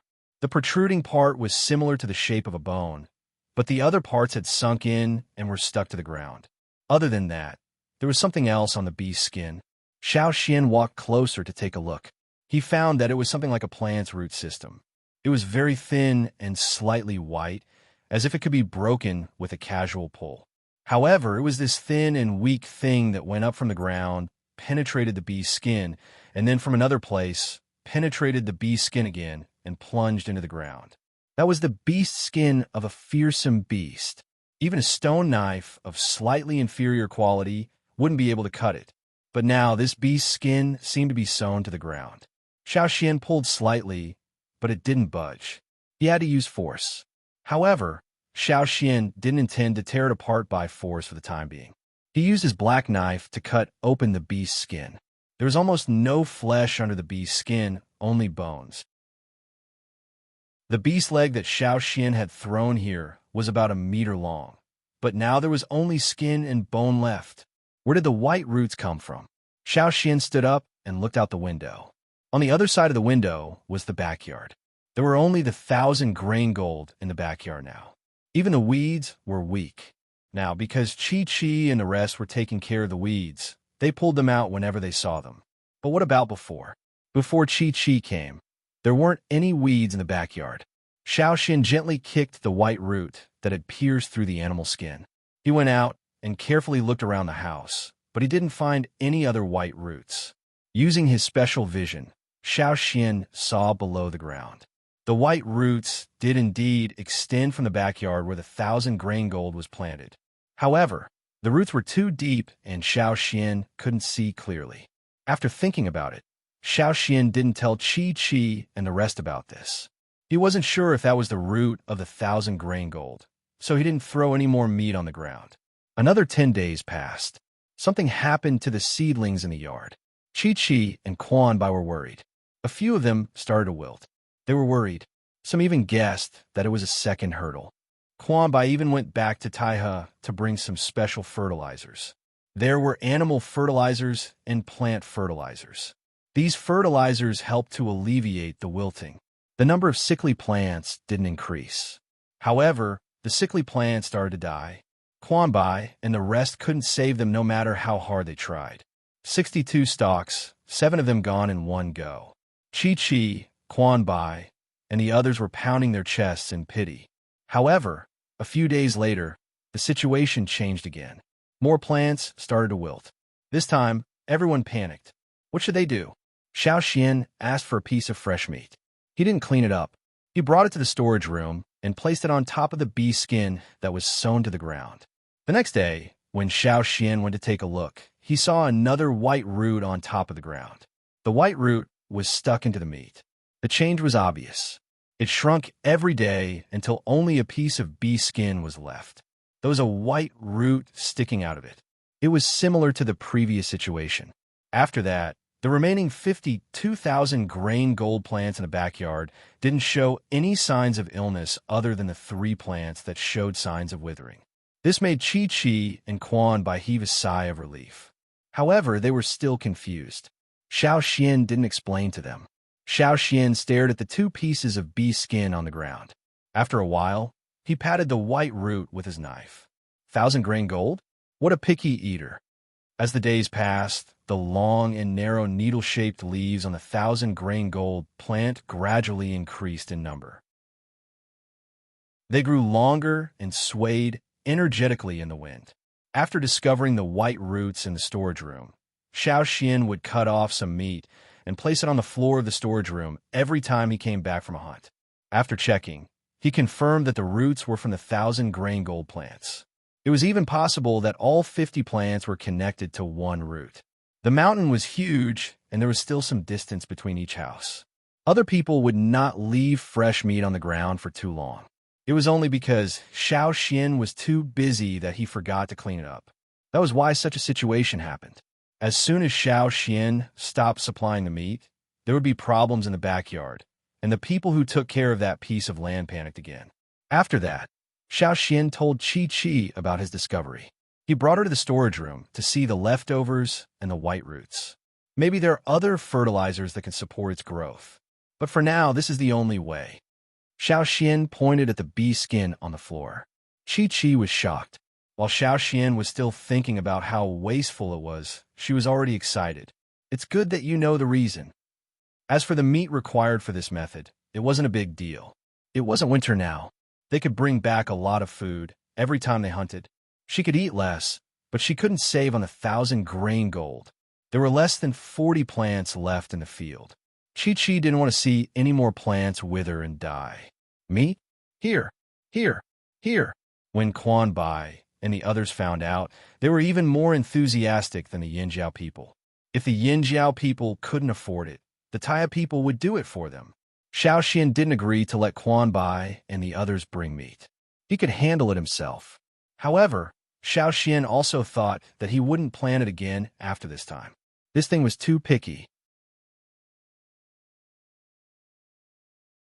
Chapter 404. After the 1,000 gold grain seeds were fed with fearsome beast meat, they seemed to dislike the meat. 2 more plants died in the field. Seeing this, Chi and the rest threw a few pieces of fearsome beast meat on the ground. If Xiao Xian wasn't an elder, Chi and Quan Bai would have teamed up to criticize him. They thought that Xiao Xian didn't care about the 1,000 gold grain seeds. In fact, Xiao Xian didn't care much about it. Plus, he had been busy deciphering the cloud patterns, so he didn't pay much attention to the seeds. Xiao Xian had eaten the 1,000 gold grain seeds before and felt the benefits it brought. However, he didn't think the benefits were that amazing. There were at least 3 plants in the Taihe tribe that could compare to it. Plus, the way they planted it was much simpler and the harvest was better. If the 1,000 gold grain seeds they produced were like what Xiao Xian had eaten before, it wasn't worth it. The tribe didn't rely on farming for a living. Every time they went out to hunt, they could get medicinal plants and fruits. Why would they put in so much effort to plant these 1,000 gold grain seeds? Plus, hunting fearsome beasts was very dangerous. No one in the tribe would be willing to risk their lives just to get a few seedlings. As for Chi and Quan Bai, they had never tried it before. Who knew if they would still be as passionate after experiencing such hardships and tasting the 1,000 grain gold? One day, Xiao Xian rubbed his tired eyes and walked out of the house. He walked into the yard and saw the 1,000 gold grain seeds that he hadn't seen for a few days. Suddenly, he stopped stretching. He wasn't sure if it was because of the competition, but even with the supply of fearsome beast meat and fertilizers, 1 or 2 plants would die every once in a while. Now, there were only 34 plants left. Each plant was almost as tall as Xiao Xian's shoulder. He didn't know when they would be able to plant. What surprised Xiao Xian were the leaves of the 1,000 gold grain seeds. They were wider and longer than Xiao Xian remembered. Each plant was thicker than the ones he saw at the top of the mountain, surrounded by rats. He held a needle-like leaf between his fingers and felt it. It felt different. Was it because the conditions were better? Was that why they were stronger? If that was the case, would the grains they produced have stronger medicinal properties? Would they be more beneficial? Xiao Xian checked the other 30 plants. Every plant that was still alive had bigger leaves than the one Xiao Xian saw. According to Chi, they were still growing and would grow taller. He didn't know what they would become by then. If the harvest was better than the effort, he could continue experimenting with the seeds he had left. If the losses outweighed the gains, Xiao Xian would keep some and feed the rest to the tribesmen. Who knew how long those grains would be effective? He didn't ask Ji Ju. Here, Even the experienced Taiha people couldn't tell him. Xiao Xian flicked the needle like leaves and said softly, "Let's see if you can give me a satisfactory result." It had been almost half a year since the beginning of winter last year. Their progress was significant. They had finally touched the door. They were slightly better than the ancestors of the Taiha tribe. After all, they had absorbed their results and thoughts. However, there was still a certain degree of difficulty in opening the door. Xiao Xian was stumped. It was as if he saw the door and desperately wanted to open it to see what was behind it. However, there was a lock on the door, and Xiao Xian didn't know how to open it. "It's so hard." Xiao Xian sighed. He went out and walked around the tribe. After talking to Duo Kong and Guang Yi, Xiao Xian understood that the shamaness and chief had sent a team to the coast where Xiao Xian came from. When Xiao Xian brought his people there, he left a group to guard the coast. Every once in a while, the shamaness and chief would send another group to exchange with them. Then, they would continue to observe the coast. They only wondered if there would be a day when there would be a change on the coast that would make them happy. After walking around, Xiao Xian saw Chi Chi and Quan by taking care of the 1,000-grain gold plants in the yard. They came twice a day. Sometimes, when the weather changed, they came more often. They even stayed on the mountain. Because of the 1,000-grain gold, the relationship between the Taiha people and the Yinjiao people had improved. The Taiha people even revealed some of their secret techniques. If the 1,000-grain gold plants could bear fruit that satisfied them, they would have to show their sincerity if they wanted more grains. When Xiao Xian stepped into the backyard, he heard Quan by holding a scroll and talking to the Yinjiao people. "Back then, our tribe's ancestors found the dry water green here." Quan Bai's voice was filled with pride and satisfaction. The dry water green was a type of medicinal herb. It grew in a special environment. It liked drought when it was young. It wouldn't germinate when it was wet. Instead, its seeds would rot. Once it grew to a certain stage in the arid land, due to the rainfall in the mountains, if a spring appeared in the growing area, the drought water green would continue its second stage of growth in the water surrounded by the spring until it bloomed and bore fruit. Because the seedlings, flowers, and fruits were all green, the Taiha people named it the dry water green. It was a good medicine for internal and external injuries. The tribe often traded the dry water green from the Taiha people. The warriors would bring some with them when they went hunting. It was said that most of the herbs planted by the Taiha tribe were found by the ancestors of the Taiha tribe many years ago. Then, after many generations of searching, they found the most suitable way to plant them. As for where the Taiha people found the herbs, it was always kept a secret.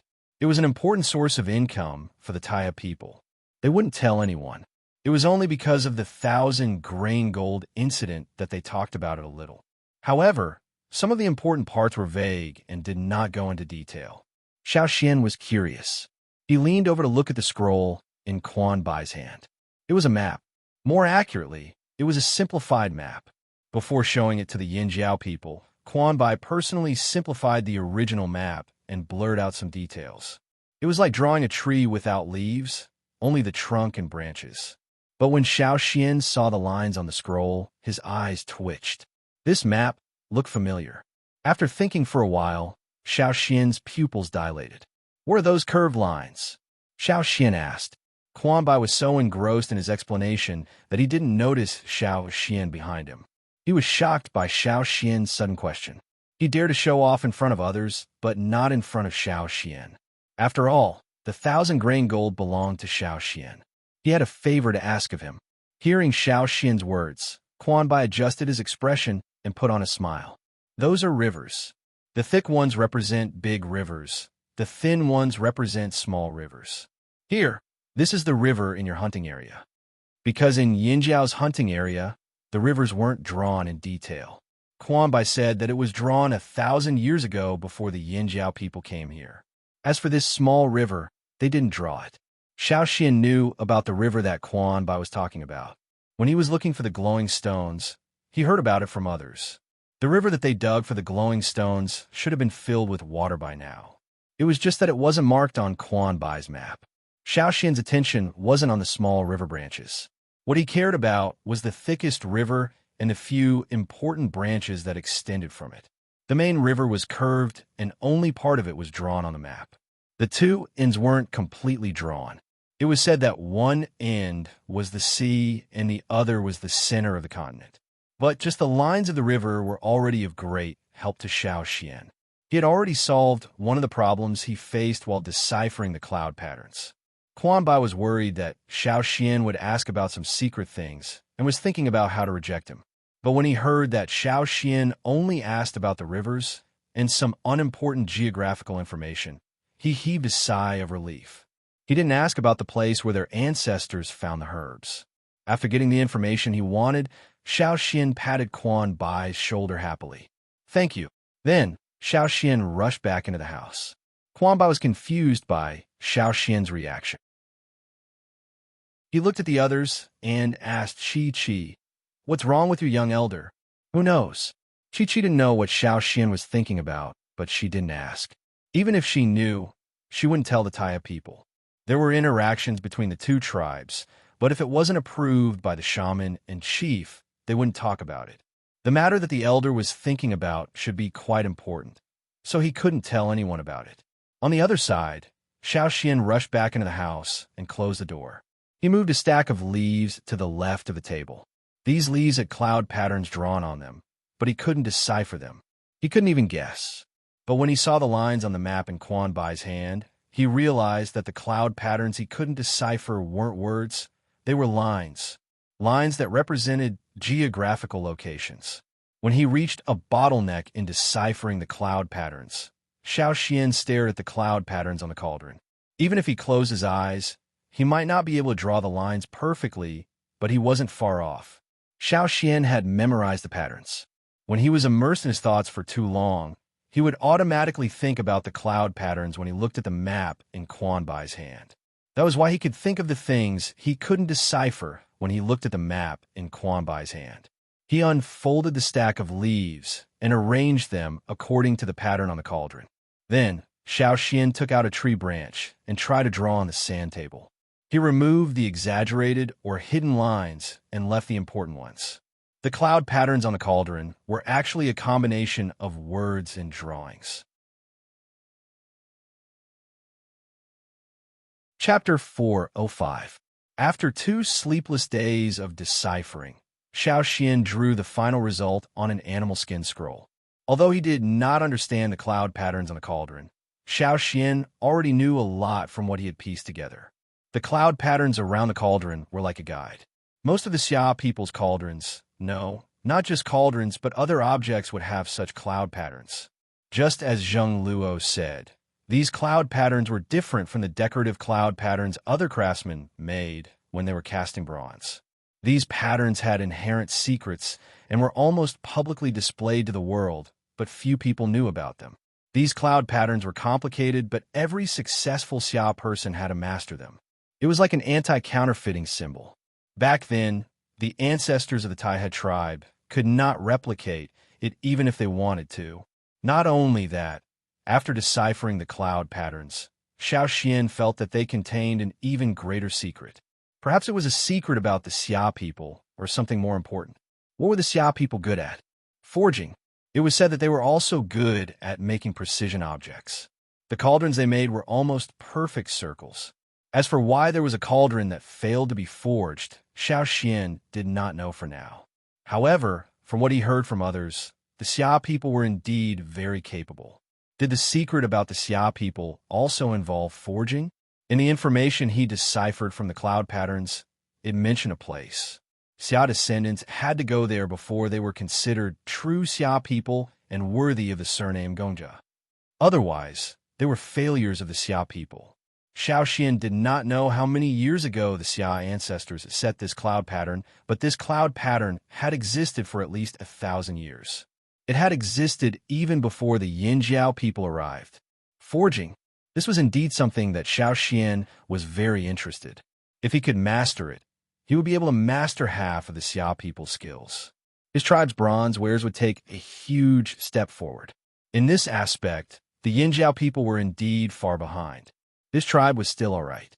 The tribe on the other side of the sea probably still did not have their own metal weapons. However, there was a core seed there.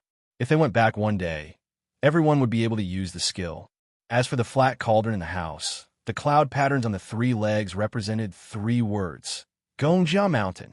The pattern left behind by the Xia people was ultimately referring to Gongjia Mountain.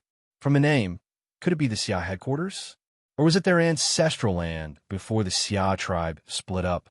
No matter what, Xiao Xian planned to follow the pattern and look around. If he could find the place and learn something from the Xia people, Xiao Xian's time would not have been wasted. Xiao Xian went to the shamaness and the chief to discuss this. The chief wanted to send someone to follow Xiao Xian, but there were only a handful of people who had the ability to follow Xiao Xian. Following Xiao Xian was not a burden. If they randomly sent someone, it would only affect Xiao Xian's movements. That was why only Guang, Yi, and Duokong were qualified. In the end, Xiao Xian decided to go alone. He did not know how long he would be gone this time. The tribe still had a few trades with other tribes, so he needed Duokong and Guang Yi to lead them. Xiao Xian himself had to stay in the tribe to hold the fort. Plus, the place he was going to was not familiar to the tribesmen, so the others could not lead the way. Since I can find this place alone, I can go anywhere else. Don't worry, Xiao Xian said to the shamaness and the chief. However, the shaman and the chief were still quite worried, and they took out some forged weapons and medicines. Xiao Xian did not reject their kindness.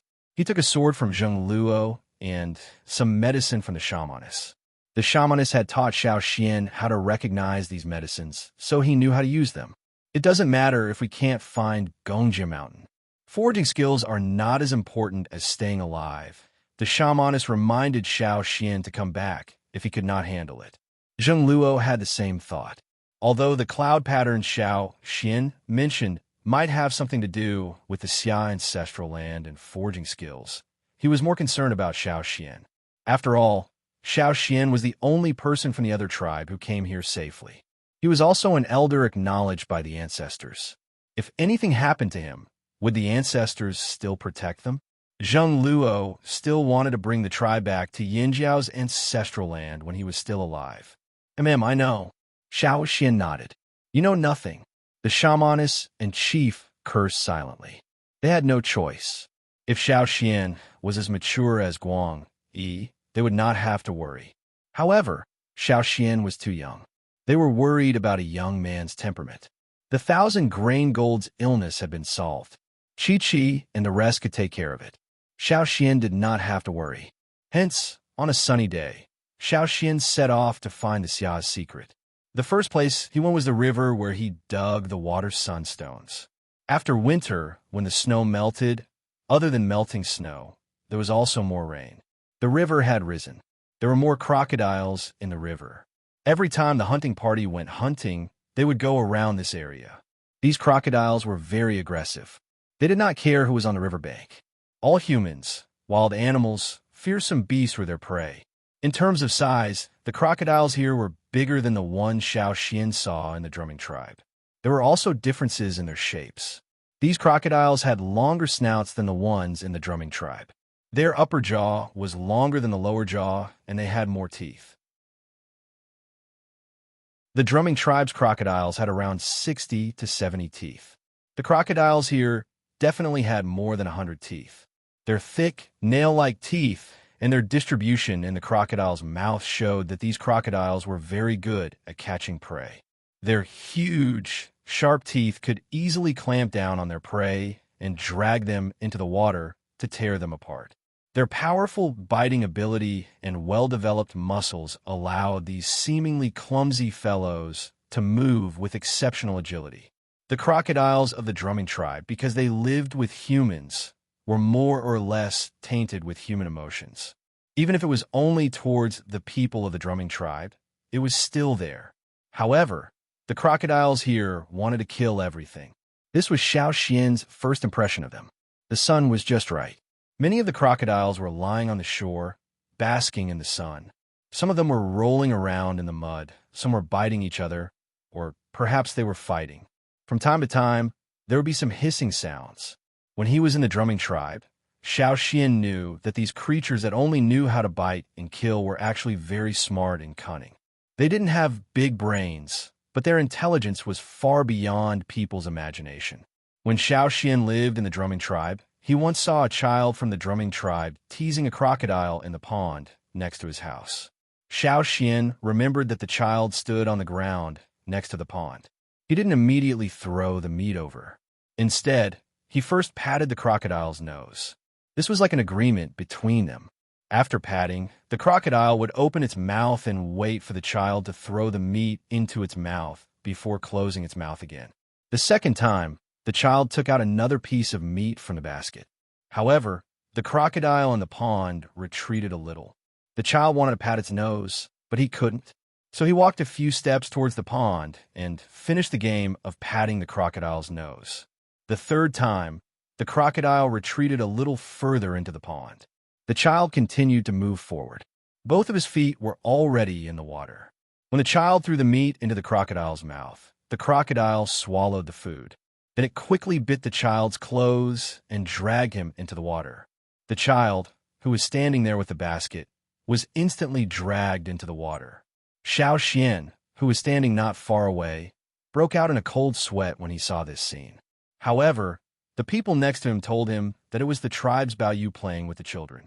They were just teasing the children. Sure enough, when Xiao Xian looked over again, the rolling crocodile only bit the child's clothes. It didn't really bite him. The child was laughing and playing with the crocodile in the water.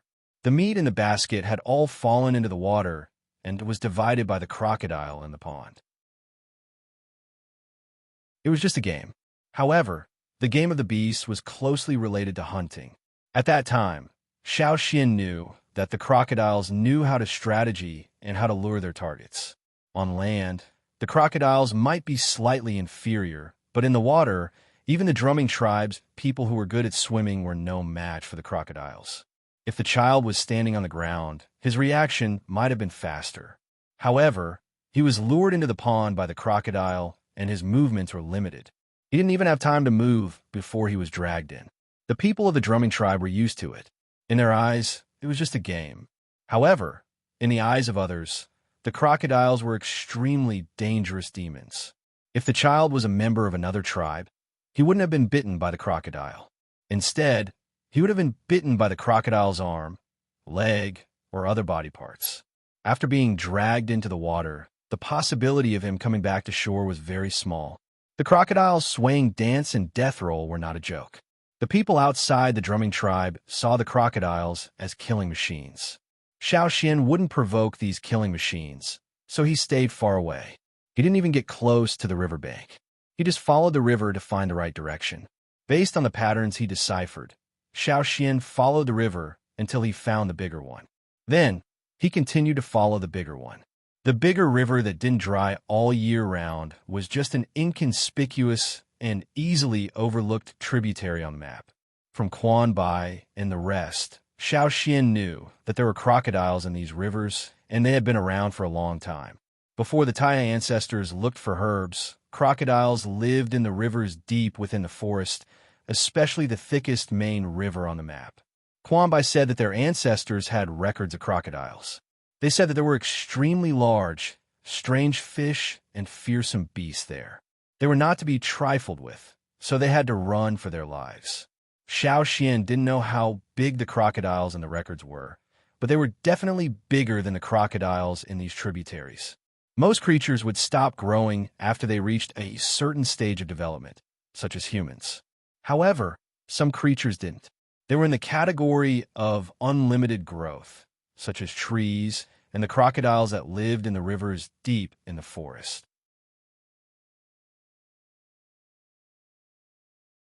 Chapter 406. It took Xiao Xian over 20 days to go from the small tributary in the hunting area to the wider river and then to the main river on the map. Xiao Xian had been hurrying along for the past 20 days without resting. He didn't expect it to take so long just to find the main river. No wonder the people of the Taiha tribe said that when their ancestors went out to search for medicinal plants, they would be gone for a year.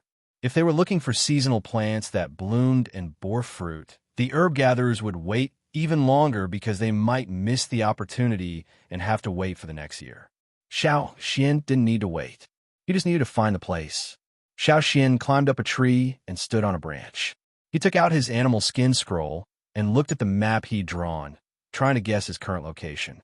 There was no GPS, so he could only guess based on the places he'd passed and the general environment. The trees around him weren't tall, and the ground was wet. There were many potholes and ponds and many aquatic plants. This was a swamp area. To find the main river as quickly as possible, Xiao Xian had passed through the dangerous swamp area instead of the safer mountainous area. Although the forest was dangerous too, it was still better than the swamp area. Now, the trees weren't too dense. The bottom of the trees shimmered. Xiao Xian had to pay attention to his surroundings as he looked at the map. This should be the place. It's not bad. Xiao Xian looked at a large river not far away, calculating how long it would take to find Gongjia Mountain. He only knew some vague geographical information. He couldn't find the details. If things didn't go well, it would take even longer. As he was thinking, Xiao Xian's eyelids twitched. He didn't even bother to keep the animal skin scroll in his hands. Instead, he leapt up with all his might. Just as Xiao Xian moved, the calm water under the tree split open. A huge, long, narrow mouth full of sharp teeth opened up, biting at where Xiao Xian had been standing. It was a huge crocodile, more than 10 meters long. As for how long it was, Xiao Xian had no time to speculate. Because of the sudden jump, some of the water plants and leaves floating on the water surface were also lifted high into the air. The slightly muddy water droplets scattered to the surroundings along with the waves. Xiao Xian could even smell the muddy water and the smell of aquatic plants, as well as a murderous stench. That pair of cold, emotionless eyes met Xiao Xian's in the air. It opened its mouth to bite, but Xiao Xian retreated first. It only bit the branch that Xiao Xian was standing on. Crack!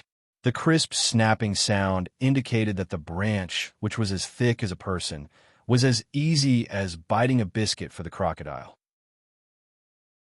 The place where Xiao Xian had been standing was at least 7 meters above the ground, but the crocodile had easily crossed this height, and even its entire head was higher. The big mouth continued to move upward, and Xiao Xian could see that the crocodile's nasal cavity was slightly larger than that of an ordinary crocodile. The crocodile didn't give up after missing its attack. Instead, it swung its head vigorously in the air, opened its mouth again, and swept towards Xiao Xian for a second bite. Based on the crocodile's hook-like teeth structure at the front of its snout, they were better at catching prey. As long as Xiao Xian was bitten anywhere on his body, even if it was just his trousers or the corner of his clothes, he would be tightly hooked and dragged down. However, Xiao Xian's reaction was too fast. Even though the crocodile had already made a second attempt, Xiao Xian still escaped from its biting range. He was only half a person's length away.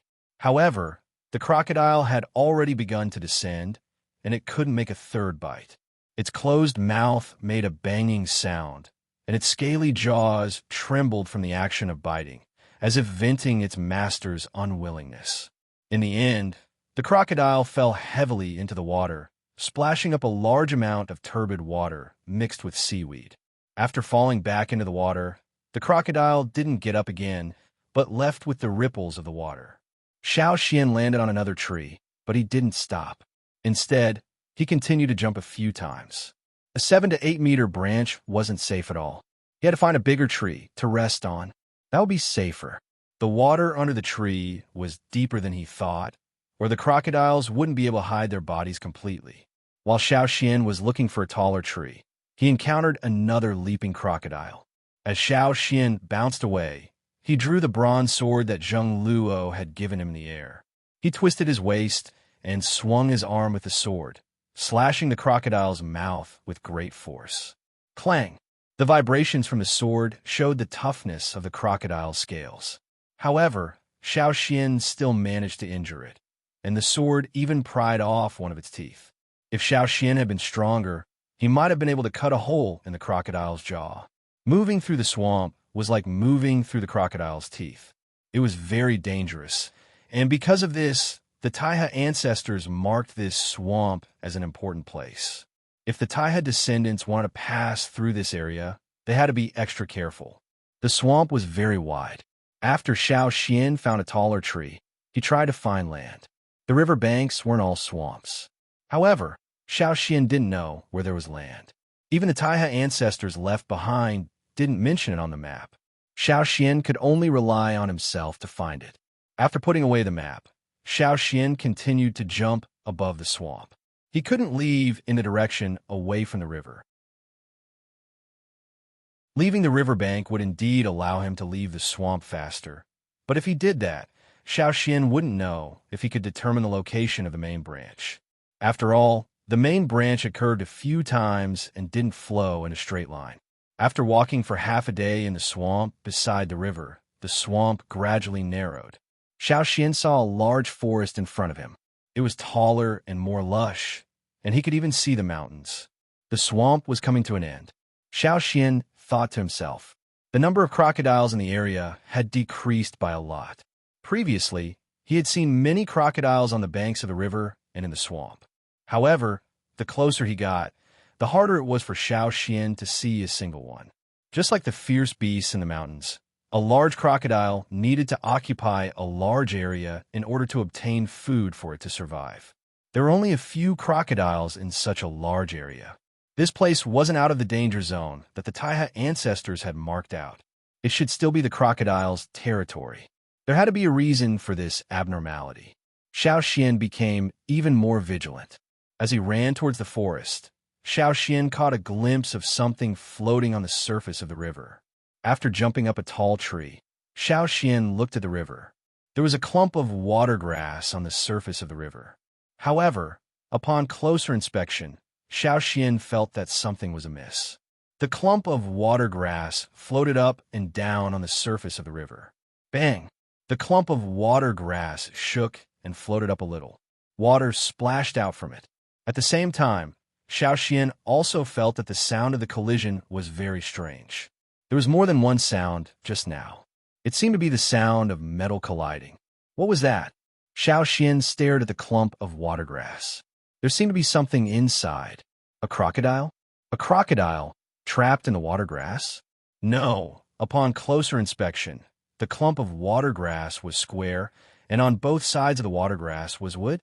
Due to the violent tremors, the water grass had loosened a little. The exposed areas on both sides were tree trunks. That wasn't water grass. It was a cage. It was a trap. Xiao Xian was shocked. If it was a trap, it meant that there were human activities in the area. Moreover, they had specially made a trap. Judging from the size, it was probably to catch prey in the water. Some fishermen caught fish by casting nets. Some were good at fishing, and some used water traps to catch prey. However, the third type was extremely rare. This was Xiao Xian's first time seeing a crocodile trap. Bang bang. The trapped crocodile struggled again, causing the water grass to loosen even more. This allowed Xiao Xian to see the trap more clearly. It was a metal cage. People from Yinjiao, Taiha, and other tribes would not use metal to make traps. Although bronze was becoming more common, they were very frugal with their use of bronze. Even if they wanted to make a trap, they would not use so much to make one. How big were the crocodiles in the river? A cage like this was at least 15 meters long.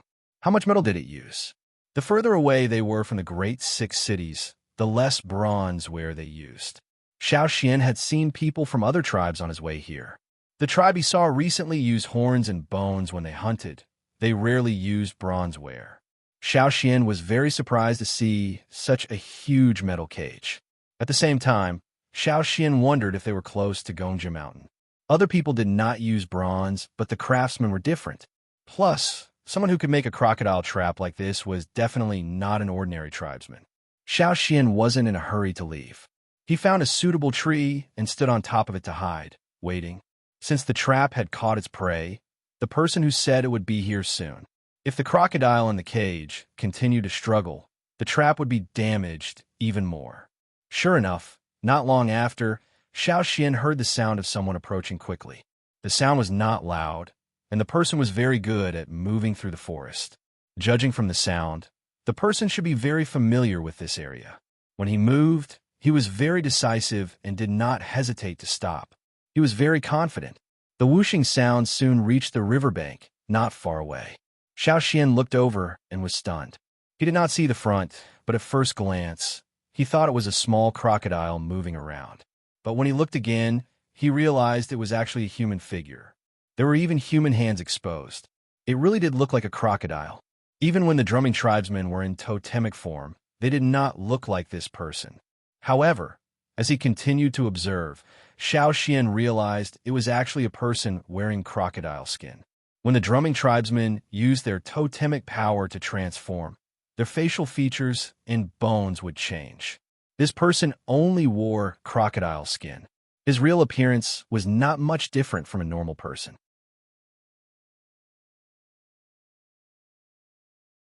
Chapter 407. After the man quickly came to the shore, he flipped through the grass, and then there was a crunching sound. Xiao Xian watched as the man pulled a thick vine. With the crunching sound, the vine was pulled out little by little, and the trap floating on the water quickly moved closer to the shore. The closer the trap was to the shore, the more the trapped crocodile struggled. However, compared to the crocodile Xiao Xian had encountered before, this one was much weaker. If it was in its peak condition, the trap might not have been able to last so long with such a large crocodile. After the trap was pulled ashore, its full appearance was revealed. It was a square metal cage. In order to keep it afloat on the water, thick tree trunks were tied to both sides of the cage to keep it afloat. The cage and the tree trunks were covered with water plants, probably to cover up the trap. It was unknown whether this cover was for people or crocodiles. Some people thought that fish were stupid and would fall for obvious traps, so there was no need to cover up the traps. However, the crocodiles here were not stupid. Even if there were stupid ones in front of them, they might be able to avoid the obvious traps. Xiao Xian watched as the man pulled the cage ashore. He tore off the water plants tied to the cage, then took out a vine from the grass nearby and tied it to a metal rod. The end of the vine was tied into a circular noose. Then, the man opened the cage near the crocodile's head. The top of the cage was divided into 3 sections, and he had only opened 1/3 of the section near the head. After opening it, he put the metal rod tied to the noose inside, and the noose at the front of the rod was stretched toward the crocodile's mouth. The crocodile in the cage opened its mouth wide, revealing more than 100 teeth in its mouth. It was showing off its power to the man, and it couldn't wait to rush up and bite the man standing above it to death. The size of the noose was very suitable. With the strength and toughness of the vine, the noose could be maintained in a circle with a slight shake. The man neatly put the noose into the crocodile's mouth. If it was an inexperienced person, the noose might have gotten stuck between the crocodile's teeth, but the man succeeded on his first try. The noose directly wrapped around the crocodile's upper jaw. He opened the other 2 doors at the top of the cage. At the same time, the person moved the 4 corners of the cage. Then, the cage turned from a square to a flat, open shape. The crocodile closed its mouth. Because of its nature, the first thing it thought of after its upper jaw was trapped was to bite. After closing its mouth, it couldn't bite through the vines. Its teeth weren't like herbivores that could grind the vines in its mouth. On the contrary, because the vines were wrapped around the gap between its teeth, it couldn't bite through them in one go. Now, it didn't have much strength to struggle free, so it used the crocodile's best skill, death roll. However, the tumbling of death in this situation only made it sink deeper into its predicament. Originally, the vines only wrapped around its upper jaw. Now that it was rolling, its mouth was bound. Without the restriction of the cage, the more it rolled to the side, the tighter its mouth was bound. After tying the crocodile's mouth, the man used other vines to add a few more loops around its mouth to be on the safe side. After that, the man found some large leaves and combined them with the vines to cover the crocodile's eyes. With its eyes covered, the crocodile's struggling movements decreased. Many fish could reduce their nervousness by tying their eyes. Obviously, crocodiles were similar to fish in this regard. The man knew the habits of crocodiles very well. The crocodile, whose mouth was tied and eyes covered, had its hind legs wrapped by the man's vines. Crocodiles were reptiles. When moving on the ground, their main strength came from their hind legs. The crocodiles that Xiao Xian encountered earlier were able to jump so high to bite Xiao Xian, who was standing on a tree. Other than their strong muscles, the crocodiles also had powerful thighs. Therefore, the man tied the crocodile's legs to restrict its movements. After tying its mouth, blindfolding its eyes, and binding its hind legs, the crocodile was lying there motionless. The man stood to the side and watched. Then he pulled the vines and added a few more loops around the crocodile's mouth, covering almost all of its exposed teeth. Xiao Xian had experience. The crocodile's fangs were like knives when they shook their heads. They could easily hurt people. The man was sweating all over. He lifted the crocodile's hat back, revealing a dark face full of stubble. He put away the flat metal cage and hid it to the side. Then he pulled the rope that tied the crocodile. The man suddenly turned and looked in Xiao Xian's direction. "You've been watching for so long. It's time to come out, right?" The man said. There was no anger in his voice. His tone was very calm, as if he didn't care at all. Xiao Xian didn't think that he would be discovered, so he didn't bother hiding anymore. He jumped down from the tree and walked over. He also put his sword in a conspicuous place. If he hid his weapon, it would make the other party feel threatened and hostile. The other party's attitude was kind, and he didn't have any bad intentions. Xiao Xian didn't want to offend him. The man's gaze swept across Xiao Xian, then paused when he saw Xiao Xian's sword.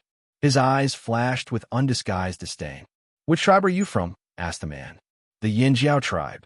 After guessing his identity, Xiao Xian didn't hide it. After all, he had more questions to ask. Besides, this man didn't look like someone who was easily fooled. The Yinjiao tribe? The man thought for a moment. "I think I've heard of it." "Is it nearby?" "Yeah, it's quite far." "If it's so far away, why did you come to such a dangerous place?" "Are you here for training?" asked the man. "No."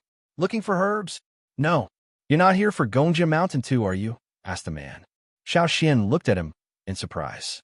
He knew. "Really? You? And you're here for Gongjia Mountain?"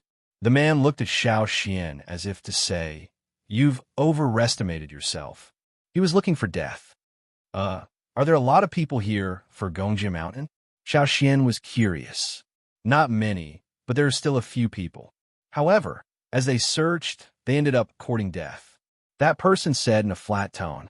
There was no sarcasm, no gloating. "Then you are, I'm Gongjia Hong." He didn't have to say much. One name was enough to reveal the most important information. When he announced his name, Hung was full of pride. The Xia people never hid their surname. They were proud of their surname, Gongjia, and their tribe. He really was a Xia. When Xiao Xian heard this, he was about to ask when the man continued. "Even I, a Xia, couldn't find Gongjia Mountain. How did you foreigners find it? You're looking for death." No wonder Gongjia Hong was so calm towards the people who came to look for Gongjia Mountain. He didn't look down on them. Even a proper Xia person like him couldn't find Gongjia Mountain. "Are there a lot of people looking for Gongjia Mountain?" asked Xiao Xian. "Not a lot, but it's not a small number either. I've been here for 20 years, and I've met 17 people looking for Gongjia Mountain. 10 of them were Xia people like me, and 7 of them were outsiders. In the end, 9 of them died. 5 returned with injuries, while the other 3 continued searching. I don't know where they died. Maybe they found Gongjia Mountain," said Xiao Xian. "Impossible. If I can't find it, how can they?"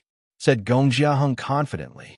If other people came, it meant that Xiao Xian wasn't the only one who solved the cloud pattern. However, not many people succeeded, so not many people came. However, finding Gongjia Mountain was more difficult than Xiao Xian expected. If even the Xia people couldn't find it, then the chances of others were even slimmer. After all, the Xia people knew more about the cloud pattern and had more information. Because no one could find it, Gongjia Hung didn't care if Xiao Xian came. He waved at Xiao Xian. "Come help me. I'll share some meat with you later." In the past, when Gongjia Hung caught a crocodile, he wouldn't kill it here. He still had stock, so he didn't plan to kill it yet. He would keep it for a few days and wait for his stock to run out before killing a new one. That was why he would drag the crocodile back to where he lived after catching it. The Xia people were good at casting and forging. Those who could cast were strong too. It was not good to have weak arms when forging. That was why, compared to most people, the Xia people were stronger.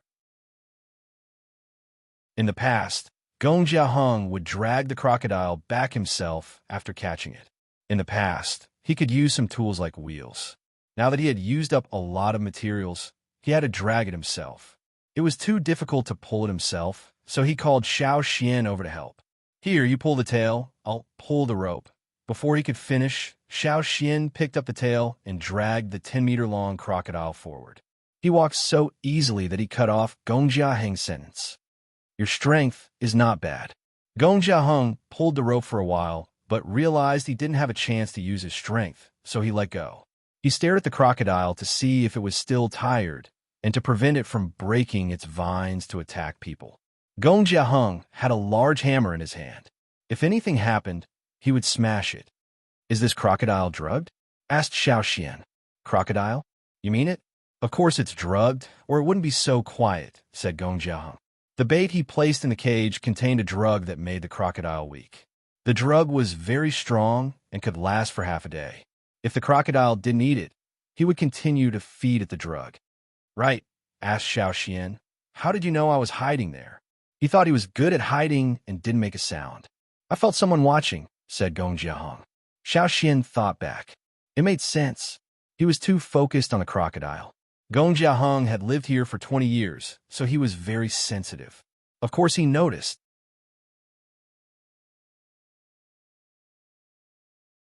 Chapter 408. Gong Jiaheng lived in a mountain not too far from the riverbank. They could see the mountain from the riverbank since there weren't many mountains around.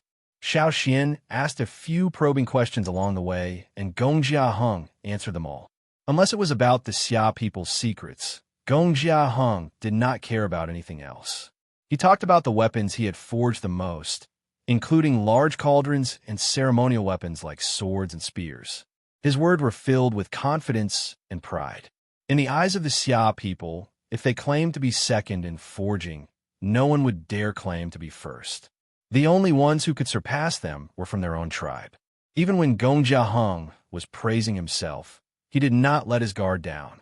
Although his expression and words were casual, he was able to react at the slightest movement. A strange worm with many legs suddenly leapt out of the bushes. Even though it was lying on the ground, it was still taller than Xiao Xian and Gong Jiaheng. Two antennae-like antennae waved on the top of its head. Its two large, pants-like fangs lunged at Xiao Xian and Gong Jiaheng. Even a half-decayed, giant tree trunk could not slow down the worm at all. Xiao Xian did not move. Gong Jiaheng, who had just been showing off to Xiao Xian with a smile on his face, leapt high into the air, the hammer in his hand swinging like the wind. A powerful force was transmitted from his arm to the hammer, creating a terrifying aura as it slammed into the worm's head. A half-meter deep crater appeared on the giant insect's head as it clenched its fangs. The shell covering its head cracked open, and brownish-green liquid splashed out from the crack. Such a tyrannical blow did not kill the giant worm, but before the giant worm could react, the hammer flashed past like a hurricane, bringing with it a feeling of thunder. Bang! Bang! The broken outer shell exploded like fireworks under the barrage of hammer strikes, along with the worm's greenish-brown brain fluid. In the blink of an eye, the many-legged worm that had been charging at them was now lying there motionless. Its head had turned into a pile of mush. After the hammer left the worm's body, it continued to dance in Gong Jiaheng's hand. The 1,000-kilogram hammer was as light as a feather. It felt casual. Some people looked intimidating and strong, but were actually weak inside. Gong Jiaheng, on the other hand, had a Xia totem with bulging muscles that were filled with strength. He was a blacksmith after all. Gong Jiaheng flung the worm's brain fluid and shell off the hammer, then led Xiao Xian back to his house. Where were we? Oh, right, a slave master named Chao asked me to forge a sword. With a smile on his face, Gong Jiaheng continued his story, as if smashing the worm into mush was just a trivial matter. Xiao Xian easily dragged the 10-meter-long crocodile to Gong Jiaheng's house. There was a cave at the foot of the mountain where some goods were stored. There was food and all sorts of tools, including stone tools, bone tools, and metal tools. However, Gong Jiaheng did not live inside. He built a stone house outside the cave. The room inside was not big. 2/3 of the space was used for blacksmithing. On their way here, Xiao Xian realized that there were many traps set around Gong Jiaheng's house. They were used to guard against wild beasts in the forest. If they could not guard against them, they could be used as an early warning. "I live here," said Gong Jiaheng, pointing at the cave and stone house. Xiao Xian put down the crocodile and followed Gong Jiaheng to look around. Perhaps it was because very few people came here, so Gong Jiaheng was very friendly. He looked at the food in the cave. It was okay for him to eat normally, but it was not enough to entertain guests. Gong Jiaheng was a man who cared about his reputation. He had bragged so much just now, but now he felt that the conditions here were too shabby. He could only entertain guests with food. That was why he decided to cook the crocodile he hunted today. While Gong Jiaheng was killing the crocodile, Xiao Xian looked at the cave where Gong Jiaheng kept his things. Gong Jiaheng did not hide the things in the cave, allowing Xiao Xian to see. However, the stone house was not open to the public. That was where he blacksmithing. There were some things he could not show to outsiders. Xiao Xian did not mind. The cave was dark and deeper than he had imagined. Xiao Xian lit a torch and walked in. Their eyes swept across the cave. There were all sorts of tools, plants, and fruits. From the looks of it, Gong Jiaheng had indeed lived here for a long time. It was about the same as the 20 years he had claimed. After looking around, Xiao Xian walked out of the cave. "When I was only 20 years old, I deciphered the meaning of the Xia pattern.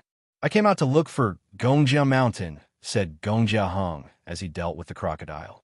The Xia pattern he was referring to was the complicated cloud pattern Xiao Xian had seen on the cauldron. "Unfortunately, I searched for 20 years and still couldn't find the place. That's why I just stayed here. Every year, I would go out to look for it. If I couldn't find it, I would come back here temporarily to rest and look again." Gong Jiaheng told Xiao Xian about his many years of hardship. At the same time, he wanted to give a piece of advice to the young man, Xiao Xian. Do not do things beyond your capabilities or you will regret it.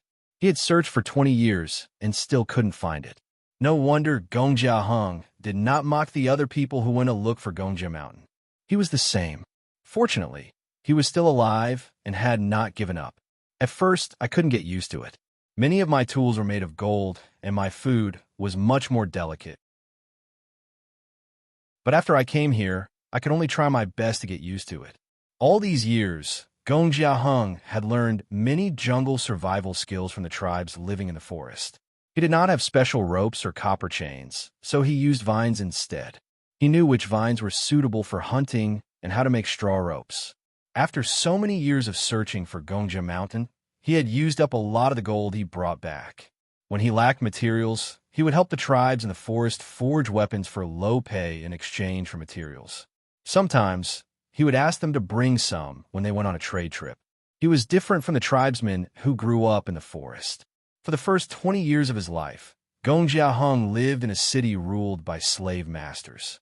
As a Xia, he had excellent blacksmithing talent and lived a good life. Many people tried to flatter him.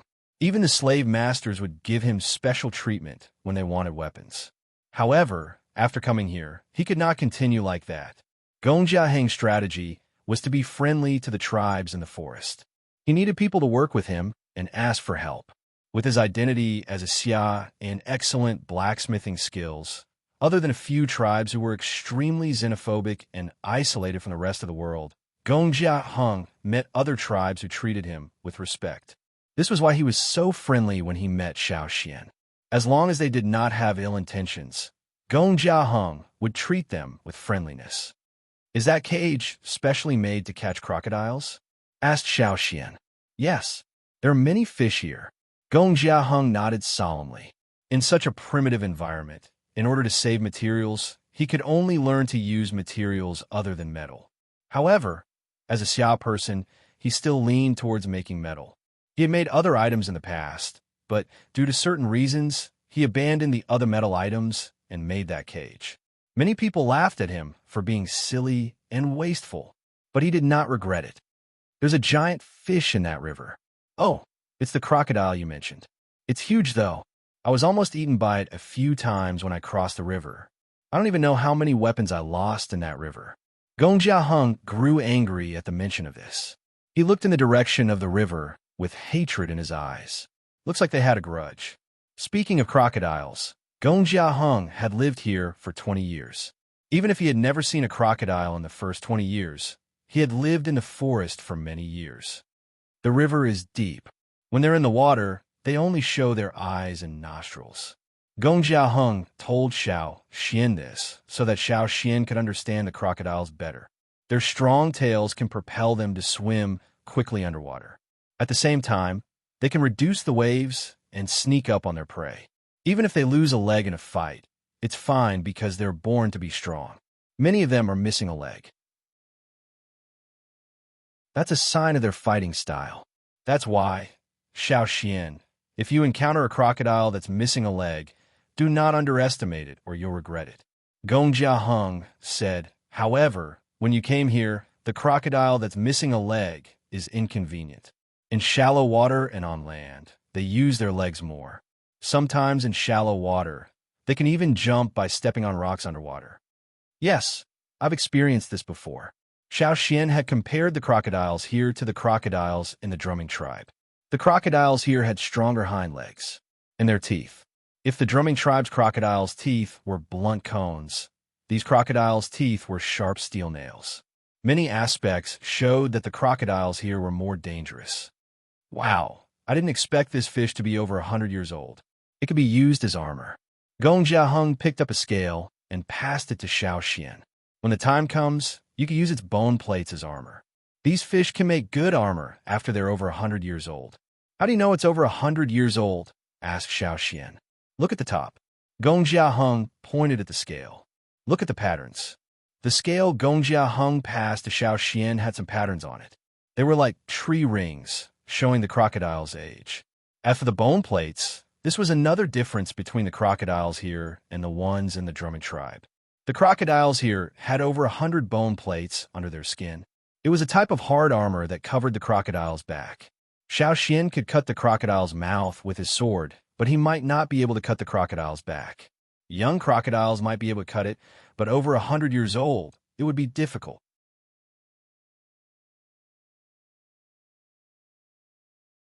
Chapter 409. The Xiao people had high standards in many aspects. If they praised something, it must be good stuff. Xiao Xian also believed that the bone plates on the backs of crocodiles that were over 100 years old would make excellent armor. Your armor is also made from the bone plates of a crocodile that's over 100 years old? Asked Xiao Xian. Heng's crocodile armor was assembled. Although it looked like a crocodile, if you looked at it separately, you could see the differences. For example, the protective bone plates on his chest and back were slightly different from the ones on the crocodile he was killing. You could see the patterns on them. Oh, that. Hung was proud. This fish is over 200 years old. Of course it's different. The bone plates of a crocodile that was over 200 years old were much sturdier than a 100-year-old crocodile. This 100-year-old crocodile was so big, yet Hung had called it the shortest of its age. A normal 200-year-old crocodile would definitely be much bigger than this one. Hung was proud of himself for being able to hunt such a huge creature. How old is the big crocodile in the river? Xiao Xian was referring to the giant crocodile that Hung had a grudge against. That one? I don't know. Maybe it's over 1,000 years old. Maybe even older. No one can be sure. Hung sighed. The enemy was too strong. He could not fight it. Seeing that Hung didn't want to talk about it, Xiao Xian changed the topic and asked about making armor. Don't hunt another one. Use this one. Although it doesn't look big, it's fine as long as it's over 100 years old. You saw the one in the shallow water. Even if it was bigger than this one, it might not be 100 years old. It's not easy to catch one over 100 years old, said Hung. All right, I'll give you something in exchange. Xiao Xian reached into his bag. Sigh, it's just some bone plates. I have a lot of them in my collection. You don't have to give me anything in exchange. I'll give them to you. He saw that Xiao Xian was young and his tribe was far away. He didn't look like he had anything good, but he wasn't a threat.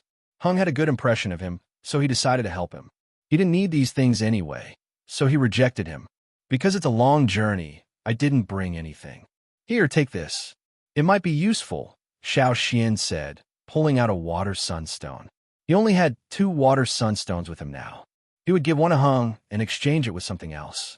You don't have many things in your hands, so don't take them. Just that. Hung was about to decline when he saw the crystal in Xiao Xian's hand. He paused and asked curiously, "What is this?" "It can emit light." Xiao Xian explained the usage of the crystal. In a relatively closed cave, it was definitely more convenient to use crystals than fire. After all, burning a fire consumed oxygen. In a cave with poor ceiling, burning a fire for a long time would cause people to feel uncomfortable. Plus, it wasn't convenient to start a fire in the forest. It really emits light? Hung tested it according to Xiao Xian's instructions. It really did emit light. Do you have anything else? Hung was more interested in these new things. Xiao Xian shook his head. No, this was the only special item he had that could be used for trading. All right, I'll take this. Don't take anything else out. Keep some with you. Sometimes it can save your life. Hung was already surprised that Xiao Xian could take out a crystal that could emit light. He didn't expect Xiao Xian to take out anything else that could catch his eye. He didn't like the bronze sword Xiao Xian had. On the way here, he had criticized the sword's craftsmanship in front of Xiao Xian. When I remove the bone plates from this fish, I'll tell you how to choose the best bone plates for armor. Hung couldn't stop talking. Armor is very important in the forest. For example, if you're walking in the forest and suddenly meet a beast that's faster than you can't escape in time and get bitten. If you're not wearing armor, you'll be bitten to death immediately. But if you're wearing armor, you won't be bitten at all. Hee. You won't be bitten at all. Ha ha ha. Xiao Xian. When he saw Xiao Xian's speechless expression, Hang's smile faded. However, he still thought he had told a very funny joke. His eyes were still smiling. Young man, don't be so serious. Smile more. Hung knew he was exaggerating. If you were bitten by a fearsome beast, even if it couldn't bite through you, a fearsome beast with a strong bite could still bite you to death, even if you were wearing armor. Armor wasn't invincible. Of course, having armor was always safer than not having armor. Xiao Xian understood this. Before he came to the sea, he had always been wearing bug skin. It had good protection and was light. When Xiao Xian was still a mid-level totemic warrior, Xiao Xian's bug skin had helped him a lot when he fought against a high-level totemic warrior. However, Xiao Xian had used the bug skin to cover the core seed. He had given it to Tuo and the rest to bring back to the old haunt. Now, he had to replace it with something else. It was true that the forest was dangerous. Xiao Xian wasn't completely unscathed on his way here. It was just that he had a strong recovery speed. That was why he looked more relaxed than others.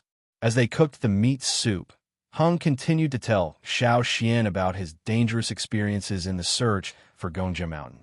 However, after listening to him, Xiao Xian still decided to continue searching. Hung stopped trying to persuade him.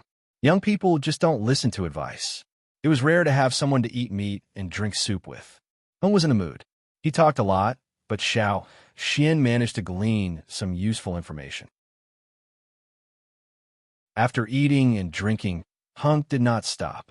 Xiao Xian listened as he worked on the rope. At first, Hung did not mind. To tribesmen, making rope was a daily skill, so he continued to talk to Xiao Xian. Xiao Xian made a rope and twirled it around his fingers. He had saved it for divination. When he came here, he wanted to combine the deciphered cloud patterns with divination to determine the correct location. However, on the way here, he had tried a few divination attempts and failed, so Xiao Xian did not continue. Now, Xiao Xian had obtained more information from Hung. It was all very useful information. He believed that Hung was telling the truth, so he decided to try the rope divination again. Hung was talking excitedly when he saw Xiao Xian playing with the rope with his eyes closed. He was not angry. It was not easy for this young man to come to such a dangerous place alone and still be alive. He must be tired. Young people were young people playing with ropes when they were tired. However, very soon, the smile on Hang's face faded. It was replaced by a serious expression.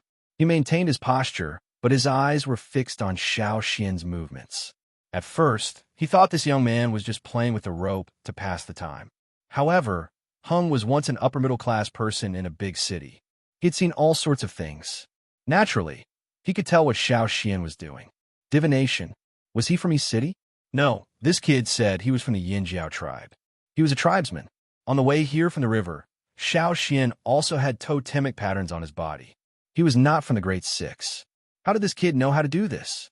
However, when he thought about it, some tribesmen did know how to do divination. It made sense that this kid knew how to do it. However, this kid was so young. Was he familiar with divination? How far could he go? Heng's mind raced. This kid insisted on looking for Gongjia Mountain and even knew how to do rope divination. Perhaps he could really find it. No, he definitely couldn't. Other than the Xia people, no other tribesman could find Gongjia Mountain. However, even if they couldn't find it, they might be able to find it closer to Gongjia Mountain. The flames danced in the wind, and the wood and the fire crackled. Heng was not distracted. His heart was in turmoil. Under Gongjia Heng's unblinking gaze, the rope in Xiao Xian's hand was knotted one by one. Heng did not understand what the knots meant, but he knew that if the divination failed, the knots would not be successfully tied. So did the divination result. Finally, Xiao Xian opened his eyes. Heng was nervous too. He did not even notice that the meat in his hand had turned into minced meat. You? What did you find? Heng was so nervous that his voice trembled. Xiao Xian was not surprised that Heng saw through him. In fact, he did the divination in front of Heng on purpose. That direction. Xiao Xian pointed in a direction on the other side of the river. I don't know the specifics. I just know we should go that way.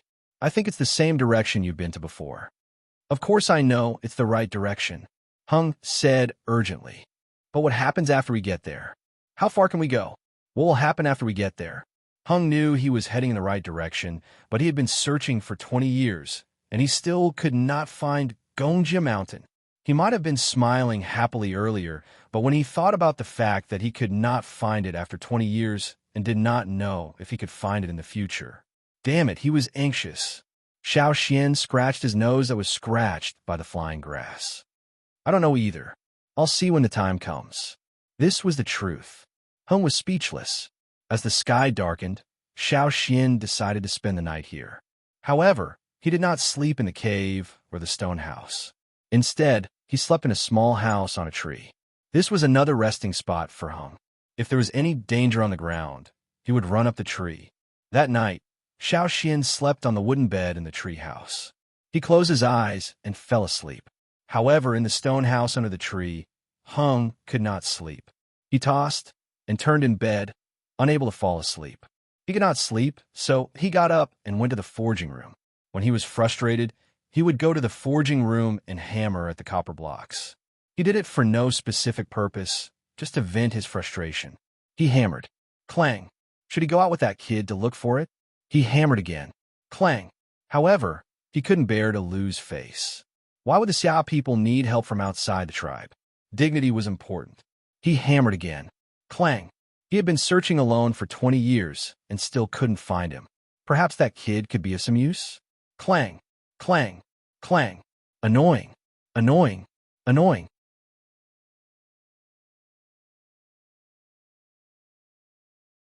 Chapter 410. Heng struck copper the entire night. The next morning, he heard Xiao Xian coming down the tree. When he came out of the stone house, his eyes were bloodshot. It was a terrifying sight. What's wrong? Xiao Xian had also heard the sound at night, but he could still tolerate it when he wanted to rest. People who often hunted in the mountains and forests would hear the roars of beasts, birds, and insects from time to time if they rested in the mountains and forests at night.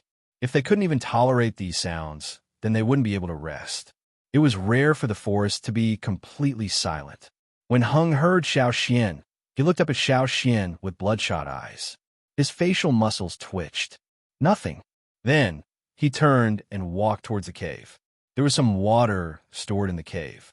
Heng used a fruit shell as a ladle and splashed it on his face to wake himself up. He calmed himself down after a night of conflict. I've thought about it, said Heng in a low voice as he squatted beside a wooden bucket filled with water. He was still holding a fruit shell in his hand, but he didn't scoop any more water out. Xiao Xian turned around to signal that he was listening. Heng continued. Heng didn't even look up. His hand was still scooping water, but his eyes were fixed on the ground, as if there was something there that attracted his attention. Aren't you going to look for Gongjia Mountain? I've thought about it, and I think I should go with you. Hung looked like he was trying to explain himself, but quickly added, "You're so young. This is your first time here. You must not be familiar with this area. I've lived here for 20 years. I've been out searching many times. I can give you some advice." Xiao Xian paused as if he just realized something. He clapped his hands and smiled. "That's great. Wipe that smile off your face. Don't think I don't know what you're thinking. TSK, why do I feel like hitting you?" Hung tossed his ladle aside and picked up his hammer. "Let's eat first. We'll have energy to work after we're full." To search for Gongjia Mountain, they had to prepare some life-saving items. First, medicine, poison, food, tools, and so on. It hadn't been long since Hung left to search for Gongjia Mountain. If Xiao Xian hadn't appeared, he wouldn't have planned to leave so soon. That was why he didn't prepare many tools. However, since the plan had changed, he had to hurry up and get the things he needed. Xiao Xian's armor was made from the bone plates on the back of the crocodile they had eaten yesterday. At first, he wasn't used to wearing it. Just like how the crocodiles were limited by the bone plates on their backs, Xiao Xian put on the armor. Although it had been modified in terms of flexibility, it was still much less comfortable than the insect skin he had worn before. However, in this situation, he couldn't ask for too much. It was already good enough to have something to wear, as long as it had good protection. After making the armor, Hung brought Xiao Xian to gather herbs. "We need more medicine for healing and poison." After they returned, Xiao Xian familiarized himself with the armor while helping Hung set up traps. It would take 3 to 5 days to prepare everything, so he didn't plan to stop here. The cage they used to catch the crocodile was set up again. Hung used a type of beast meat as bait and hid the medicine inside. Then, he hung the bait in the cage. When the crocodile swam into the cage and bit the bait, the cage door would be pulled shut. Unless someone came to open it or the cage was knocked open, it wouldn't open automatically. However, the crocodile would have been drugged and would lose its strength quickly. It wouldn't have the strength to knock the cage open. Be careful with this drug. Just a little bit. Hung measured it with his thumb and forefinger. It wasn't even the size of a green bean. It's enough to knock someone out. Of course, powerful people like us can hold on longer. Weaker people can't. A little bit was enough to knock an adult out. The ball of medicine Hung had placed in the bait was the size of a ping-pong ball.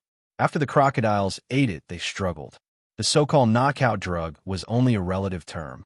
For some creatures, it was a knockout drug that would only cause them to fall unconscious. But for others, it was a lethal poison. If a person was given the same amount of medicine as the crocodiles, they wouldn't just faint. They might not wake up and die. At the same time, Hung told Xiao Xian not to overdose their prey. If they overdosed, it would affect them when they killed them. They had to control the dosage. Otherwise, if they overdosed on the crocodiles, what would they do if they overdosed? In 3 days, Hung prepared his own tools. He even gave Xiao Xian an axe. If Xiao Xian didn't have anything to use, he would need Hang's help if he ran into trouble. Giving Xiao Xian was also helping himself. In 3 days, no crocodiles took the bait in the cage. They weren't sure if the crocodiles didn't notice the bait or if they didn't come here. "How are we going to cross the river?" asked Xiao Xian.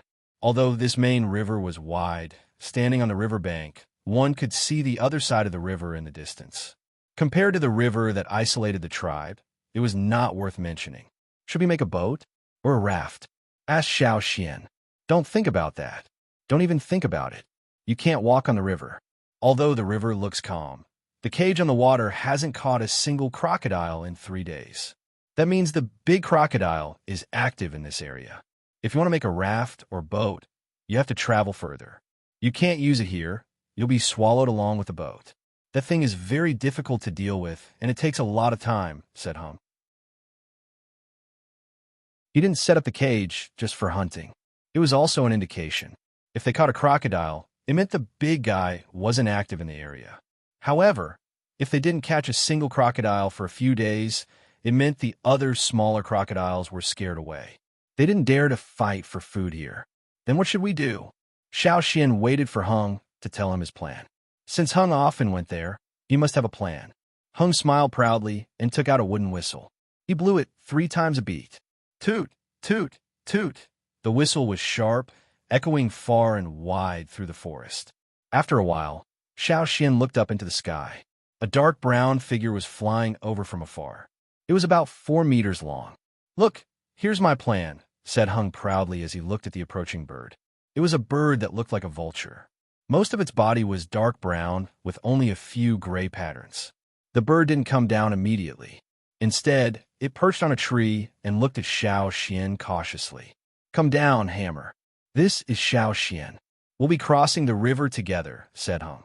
He wasn't sure if the bird understood him. It looked at Xiao Xian, then at Hung. It caught, but didn't come down.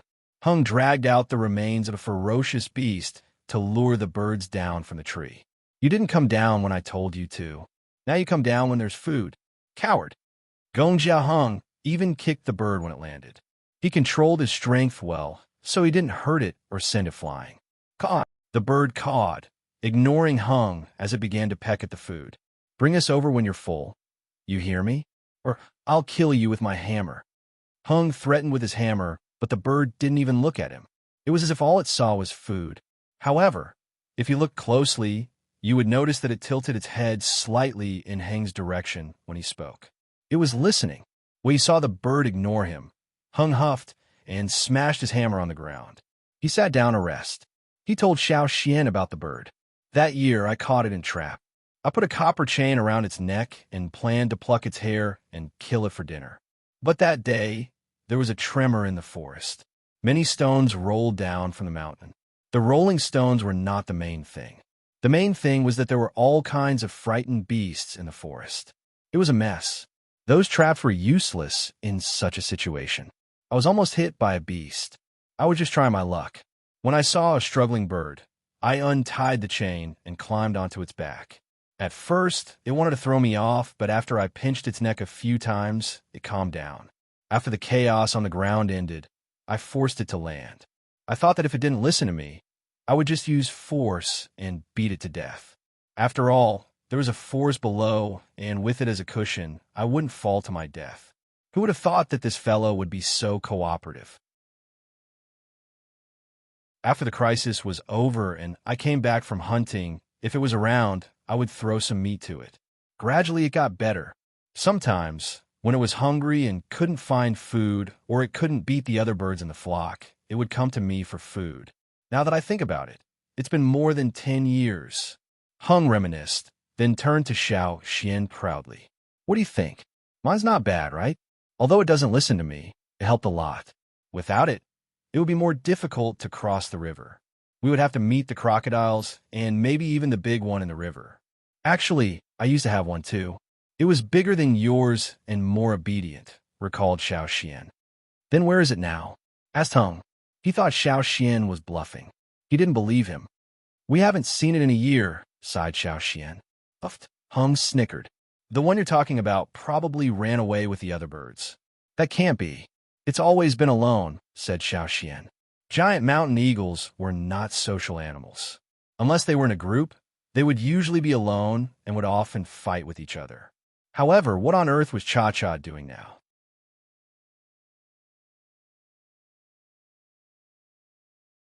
Chapter 411.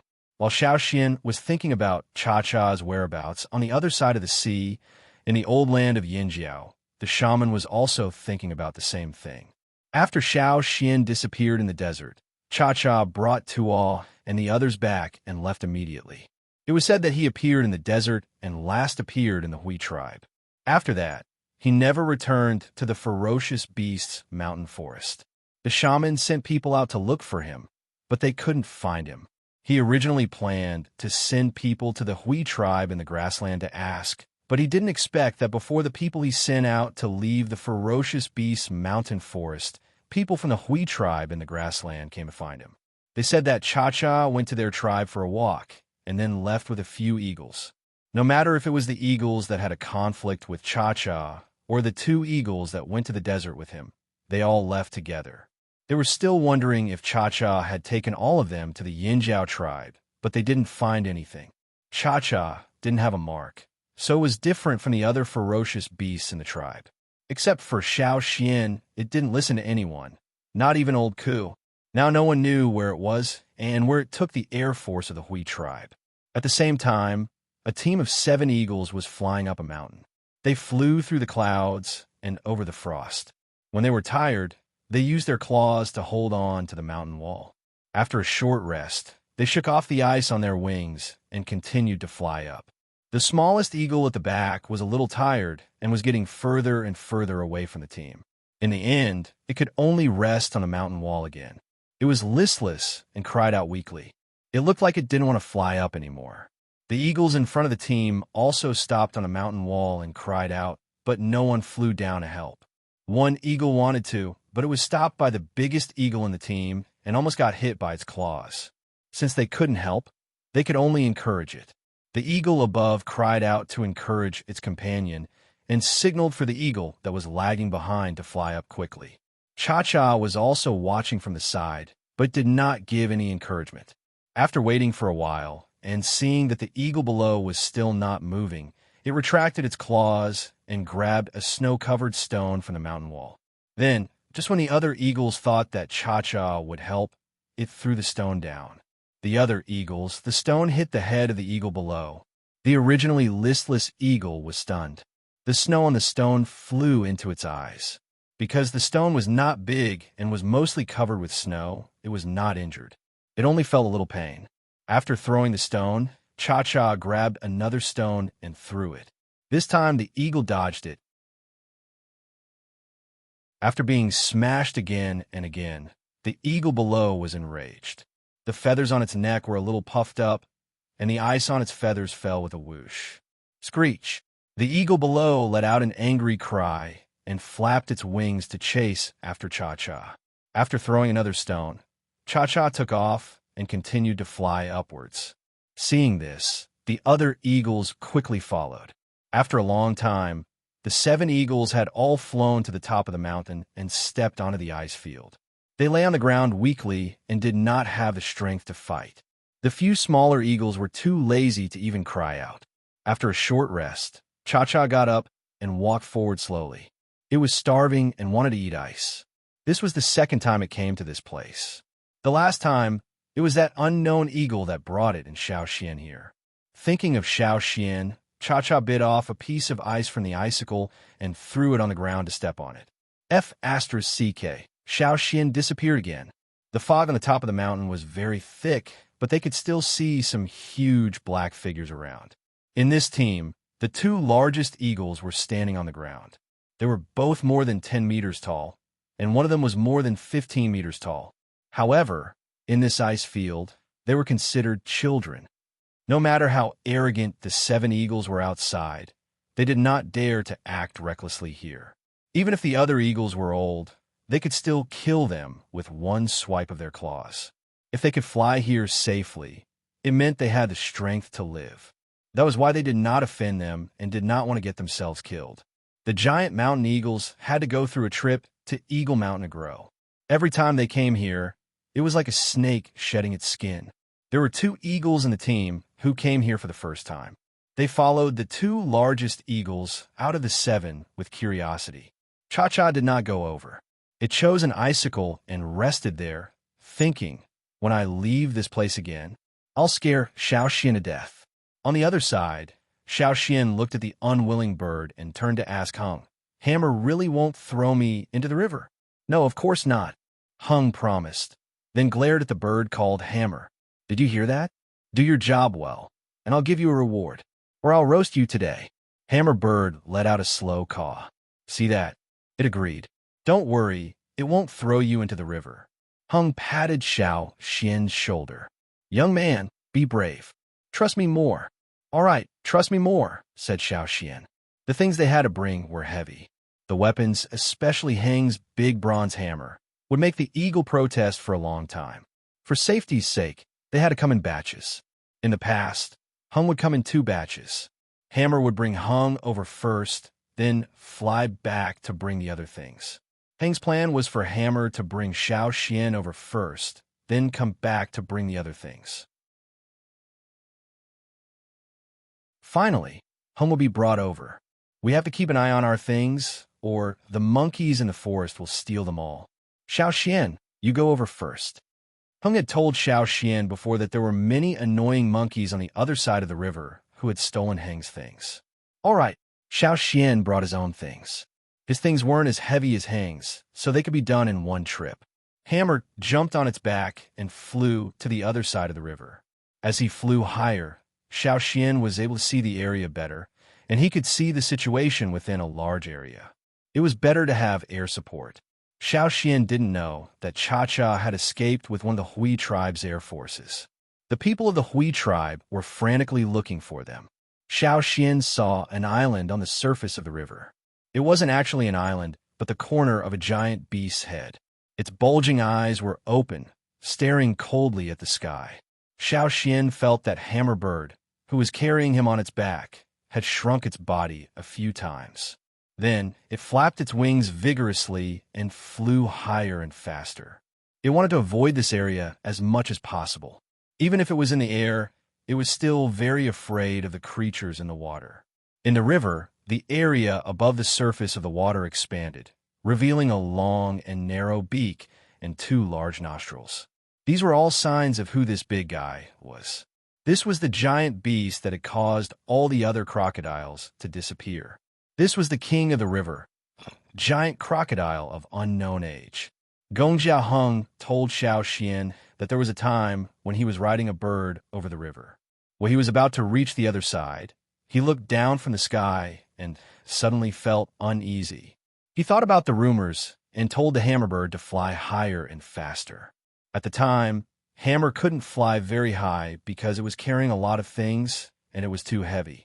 It took a lot of effort to fly high. When he felt something was wrong, Heng's mind raced. In the end, he made up his mind and threw a bag. It contained a few weapons he had painstakingly crafted. Although it was painful, it lessened the burden. The giant beast below suddenly rushed out, half of its body above the surface of the river. Its mouth was like a giant clamp, filled with death and blood, waiting to trap its prey. Hammer flew higher and faster, barely escaping from the beast's mouth. If he still carried the heavy items, he and Hammer would have been in the crocodile's mouth a long time ago. The bag Hung threw down was swallowed by the giant beast. The weapons he had painstakingly crafted were excreted somewhere at the bottom of the river. They couldn't be recovered. That was the beginning of the grudge between Hung and the giant beast. No wonder Hung would rather take a few trips than carry too many items at once. If he carried too many items, he wouldn't be able to react in time. This was a lesson he had learned. Clearly, that experience was deeply imprinted in Hammer's heart. That was why he was so scared when the giant beast appeared. Fortunately, the giant beast judged that they were flying above its hunting range and did not move. Finally, they safely reached the opposite bank. Xiao Xian looked around cautiously. Because of the giant beast in the river, there were no other dangerous beasts around. However, they still had to be careful. When Hammerbird took 2 trips to deliver the items and Hung, the 2 of them heaved a sigh of relief. However, this was only temporary. According to their agreement, Hung hunted a beast for Hammerbird as a reward. They didn't expect it to continue delivering the items because Hammerbird rarely came here. Most of the time, it was only active on the other side of the river. After delivering the items, Hammerbird would turn back and return to its flock. Birds like Hammerbirds looked good in size, but were at a disadvantage when fighting alone. They were social birds and relied on the strength of a group to survive in the forest. All right, Xiao Xian, we have to speed up if we keep going forward. That's the territory of those annoying monkeys. There are too many of them, and they're hard to deal with. If we don't move fast enough, we'll be at a disadvantage, Hung advised Xiao Xian as if he was an experienced person. He reminded Xiao Xian first. Do you want me to share some of your items? Xiao Xian asked as he looked at the items on Heng's back. No, it's just these. I brought more last time. Just take care of yourself. Follow me, don't get lost. I won't go back to save you if those monkeys surround you. After scaring Xiao Xian, Hung picked up the items and started running. After leaving the riverbank area, they could already feel many gazes hidden among the branches around them. There were also some rustling sounds that sounded like a gust of wind on the leaves. They're here. Let's go. Hung yelled. Then there was the sound of a tree trunk being cut. Hung saw Xiao Xian, who had been following him, accelerate and run in a straight line through the tall trees, leaving Hung behind. Hung was speechless. What the hell? What kind of monster is this? Why is he running so fast? The monkeys are staring at me. Can't you come back and help me?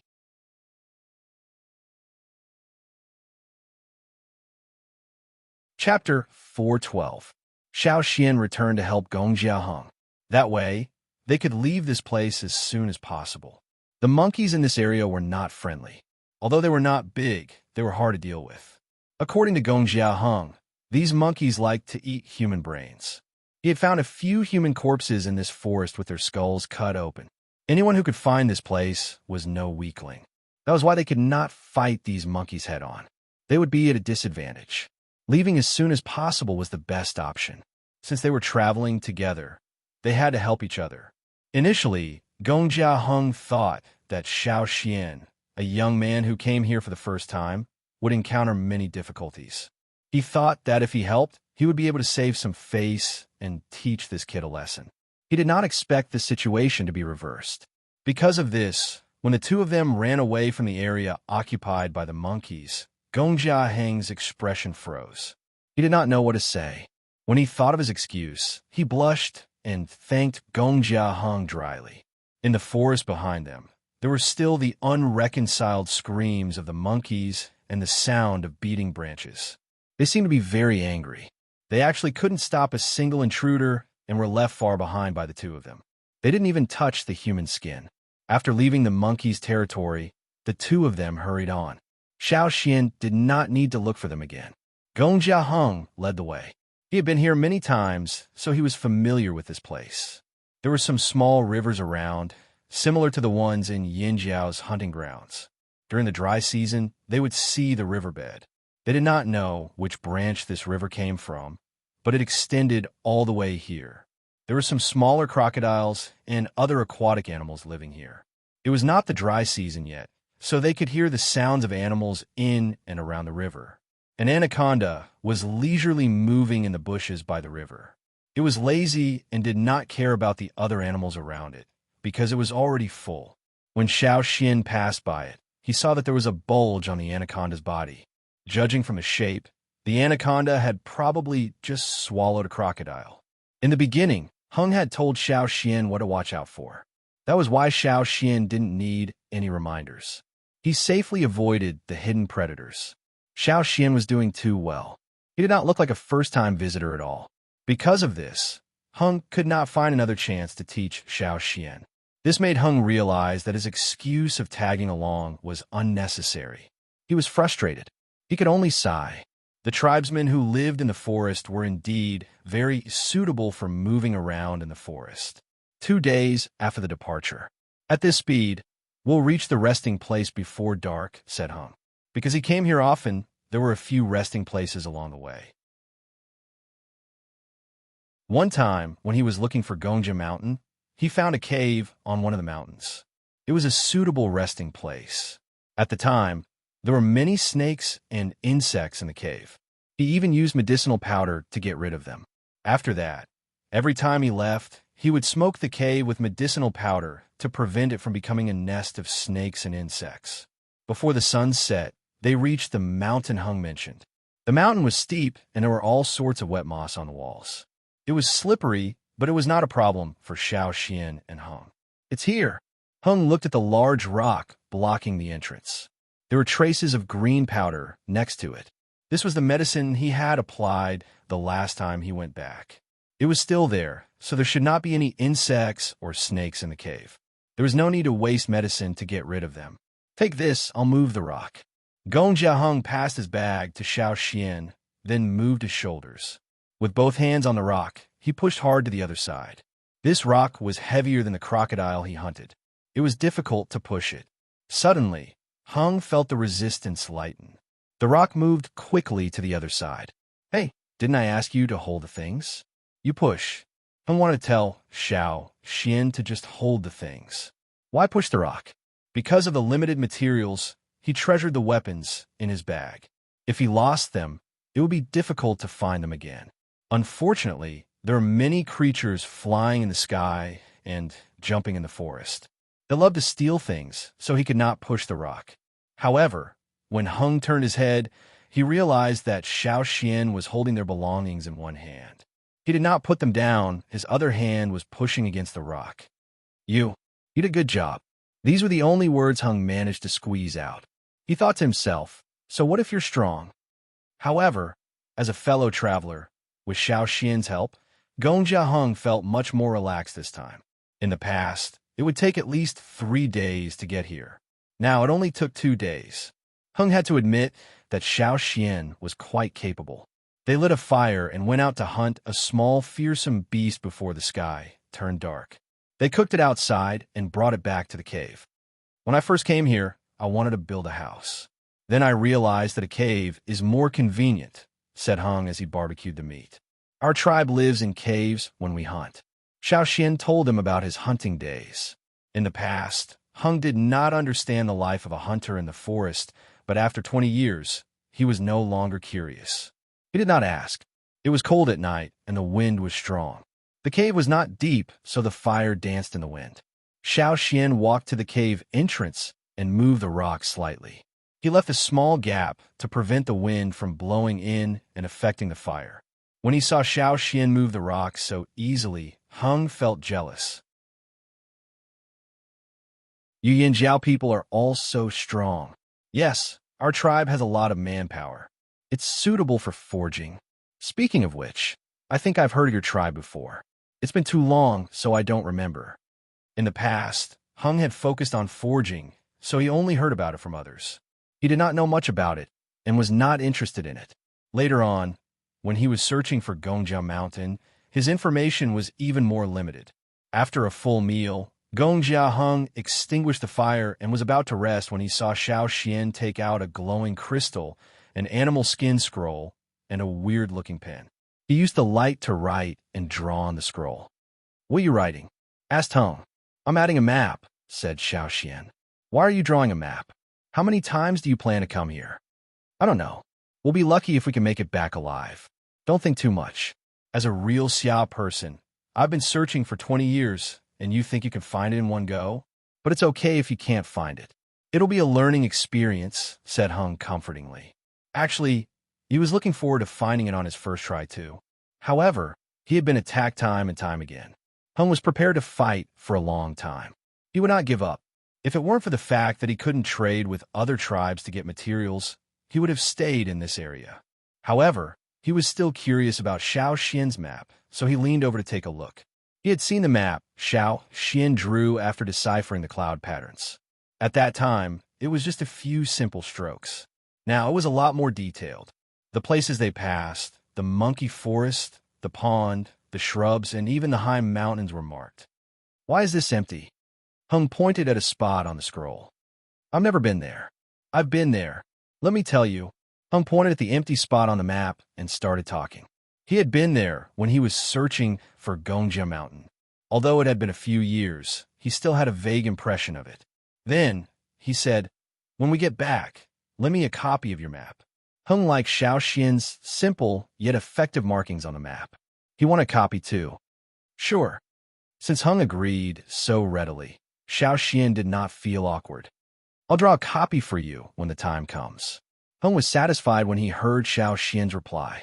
At this moment, he felt exhausted and sleepy. Sleep early. If you don't, you'll suffer. After 2 days of rushing, he was exhausted both physically and mentally.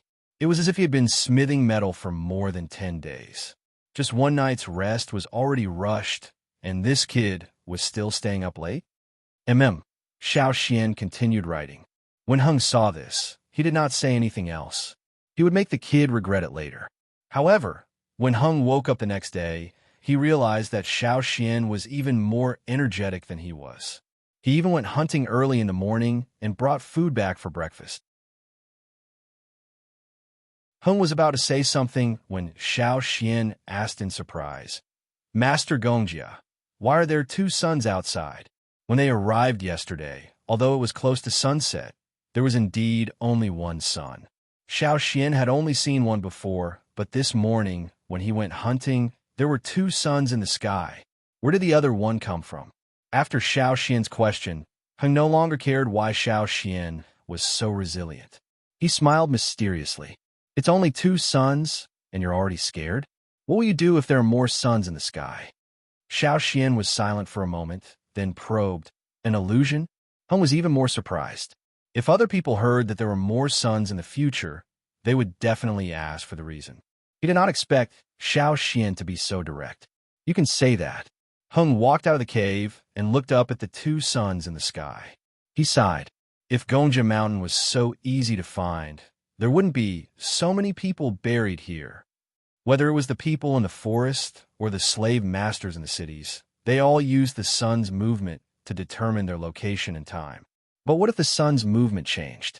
Right now, the 2 suns in the sky did not affect their journey. However, the further they went, the more illusions they would encounter. It would be harder to determine their location, and their decisions would be seriously affected. Although the 2 suns were not far away from each other, people who were not familiar with this place would have a hard time determining their location. Do you know which sun is the real one? Gong Jiaheng's eyes gleamed with pride when he asked this. However, when he thought about Xiao Xian's divination skills, he was excited. Why don't you do a divination? Hung went to look for a straw rope. Xiao Xian closed his eyes and opened them again. He looked at the sky and pointed at the sun on the left. That's the real one. Gong Jiaheng was about to hand Xiao Xian a straw rope excitedly. He wanted to observe Xiao Xian's divination skills and test Xiao Xian's proficiency. However, when he heard this, his hand paused and he dropped the straw rope. How did you know? Asked Hung. I guessed.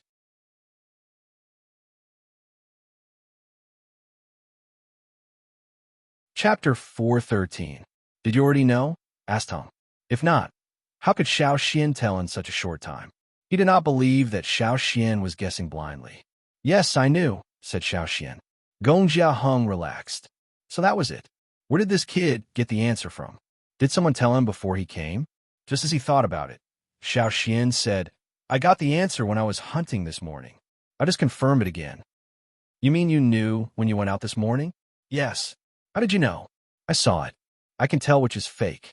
Xiao Xian did not tell her about his other vision. In his other vision, there were only physical objects, no illusions. Of course, he could tell which sun was real. He was just surprised this morning that he could see the sun in the sky. Hung did not expect Xiao Xian to have this ability other than divination. Hung knew the answer because of some secret tools and his past experience. It was Xiao Xian's first time here. However, if Xiao Xian could see through this environment, it would be a good thing for them to find Gongjia Mountain.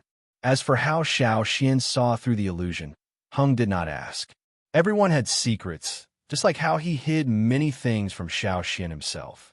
Some things could not be told to outsiders, especially when it involved different tribes. After eating the game, Xiao Xian brought back. Hung rested for half a day before calling Xiao Xian to set off. It was already noon. One of the 2 suns in the sky had disappeared. The illusion was gone. Here, the 2 suns only appear in the morning. They return to normal at noon. That's why, if you encounter a problem that you can't solve immediately, you should wait. Maybe the problem will solve itself. Hung spoke like an elder, teaching Xiao Xian. Xiao Xian listened carefully. Although Hung liked to show off sometimes, he was a Xia craftsman after all. He was a good person, so Xiao Xian listened carefully. As time went on, Xiao Xian understood why Gong Jiaheng said 2 heavenly suns is nothing to be surprised about. Xiao Xian encountered more illusions later on. It wasn't always the sun, sometimes it was mountains, sometimes it was an ordinary forest. In a forest like this, if you took the wrong path, the further you went, the more mistakes you'd make. The further they went, the fewer fearsome beasts they saw. Even normal beasts were rare. If they hadn't prepared jerky beforehand, they would have gone hungry. However, if it was just these illusions, it wouldn't be a big problem. He just had to change his vision. The real problem was the real thing. Under the influence of many factors, it would interfere with one's mental state and affect one's judgment. For example, Xiao Xian and Hung had walked in a forest for 2 days, but in the end, they had returned to their original path. Both of them were not bad at directions. They knew how to judge the direction, but in the end, they were back where they were 2 days ago. This was troublesome. Gongjia Heng's experience was only useful for the first part of the journey. He couldn't be sure about the later parts of the journey. If he could decipher this easily, he wouldn't have been unable to find Gongjia Mountain after 20 years. He knew it was here, but he couldn't find it no matter how hard he tried. "I'm stuck here. I can't go any further," said Hung, wiping the sweat from his forehead in frustration. The forest looked normal. There were no dangerous, fearsome beasts. It even looked peaceful, but Hung had to stop here. "It took me 15 years to get here, but that's it. I've been walking in this forest for 5 years. Hung sighed, calming himself down. Now, he was no longer as anxious and depressed as he was when he was trapped. His voice was calm. Xiaoxian stood where he was 2 days ago, looking away from the forest. He took out a straw rope and said, "Let me try again."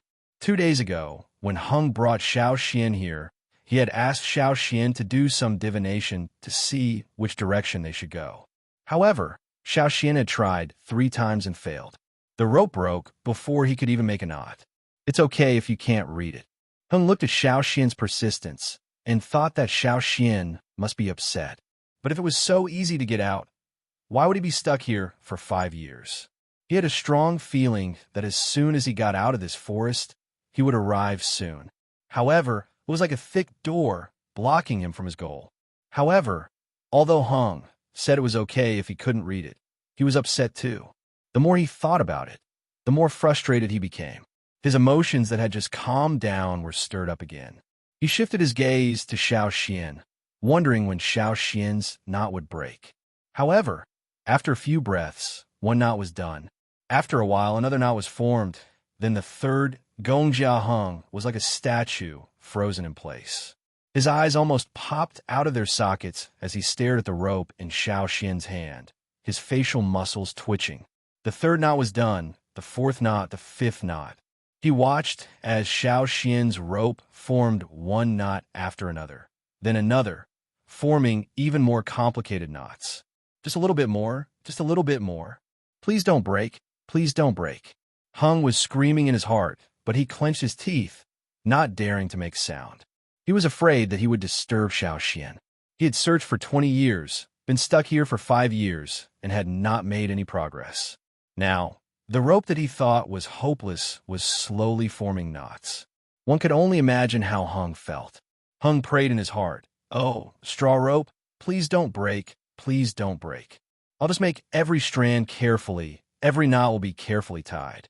Hung regretted not suggesting Xiaoxian to use a stronger material when he was making the rope for the divination. What if the straw rope was accidentally broken at a critical moment? Hung did not move, but he was sweating. Large beads of sweat rolled down his forehead, but he did not wipe them away. He was still staring at Xiaoxian's rope. Thud! There was a soft thud. It was the sound of Xiaoxian's fingers sliding across the rope after he finished the divination. At the same time, it meant that the entire process was over. Xiaoxian let out a long sigh of relief. He had used up a lot of energy this time, as if he had been hunting for days in the forest. He was exhausted and his mind was still numb. After a while, he snapped back to reality and realized that Hung was still leaning against the tree. His face was red and sweating profusely, his eyelids twitching. "Master Gongjia, what's wrong?" Xiaoxian asked in surprise. Heng's flushed face trembled violently. Then, in a strange voice, as if he was trying to suppress something, he asked, "The divination is out." "Yeah, it's out." He could only get the result if he walked the path himself. If he only listened to Heng's explanation, he would not be able to get the result. As soon as Xiaoxian finished speaking, Hung, who was leaning against a tree, leapt up from the ground. He jumped so high that he didn't even care if his head broke a tree branch. Then he took deep breaths and swung his fists up and down as if he was swinging a hammer. This Grandmaster seemed to be a little abnormal. Xiaoxian thought. When Gongjia Hung finally returned to normal, he ran to Xiaoxian and asked excitedly, "Which way?" "Follow me." Xiaoxian changed his field of vision and focused. He blocked out all external disturbances, as if he had locked himself in another world. Then, he lifted his feet and walked over according to the instructions on the knot. Hung did not say anything when he saw Xiaoxian like this. No matter how curious he was, for the sake of finding Gongjia Mountain as soon as possible, he had to hold it in. He could not interfere with Xiao Xian's judgment. The two of them did not speak. Their footsteps were light.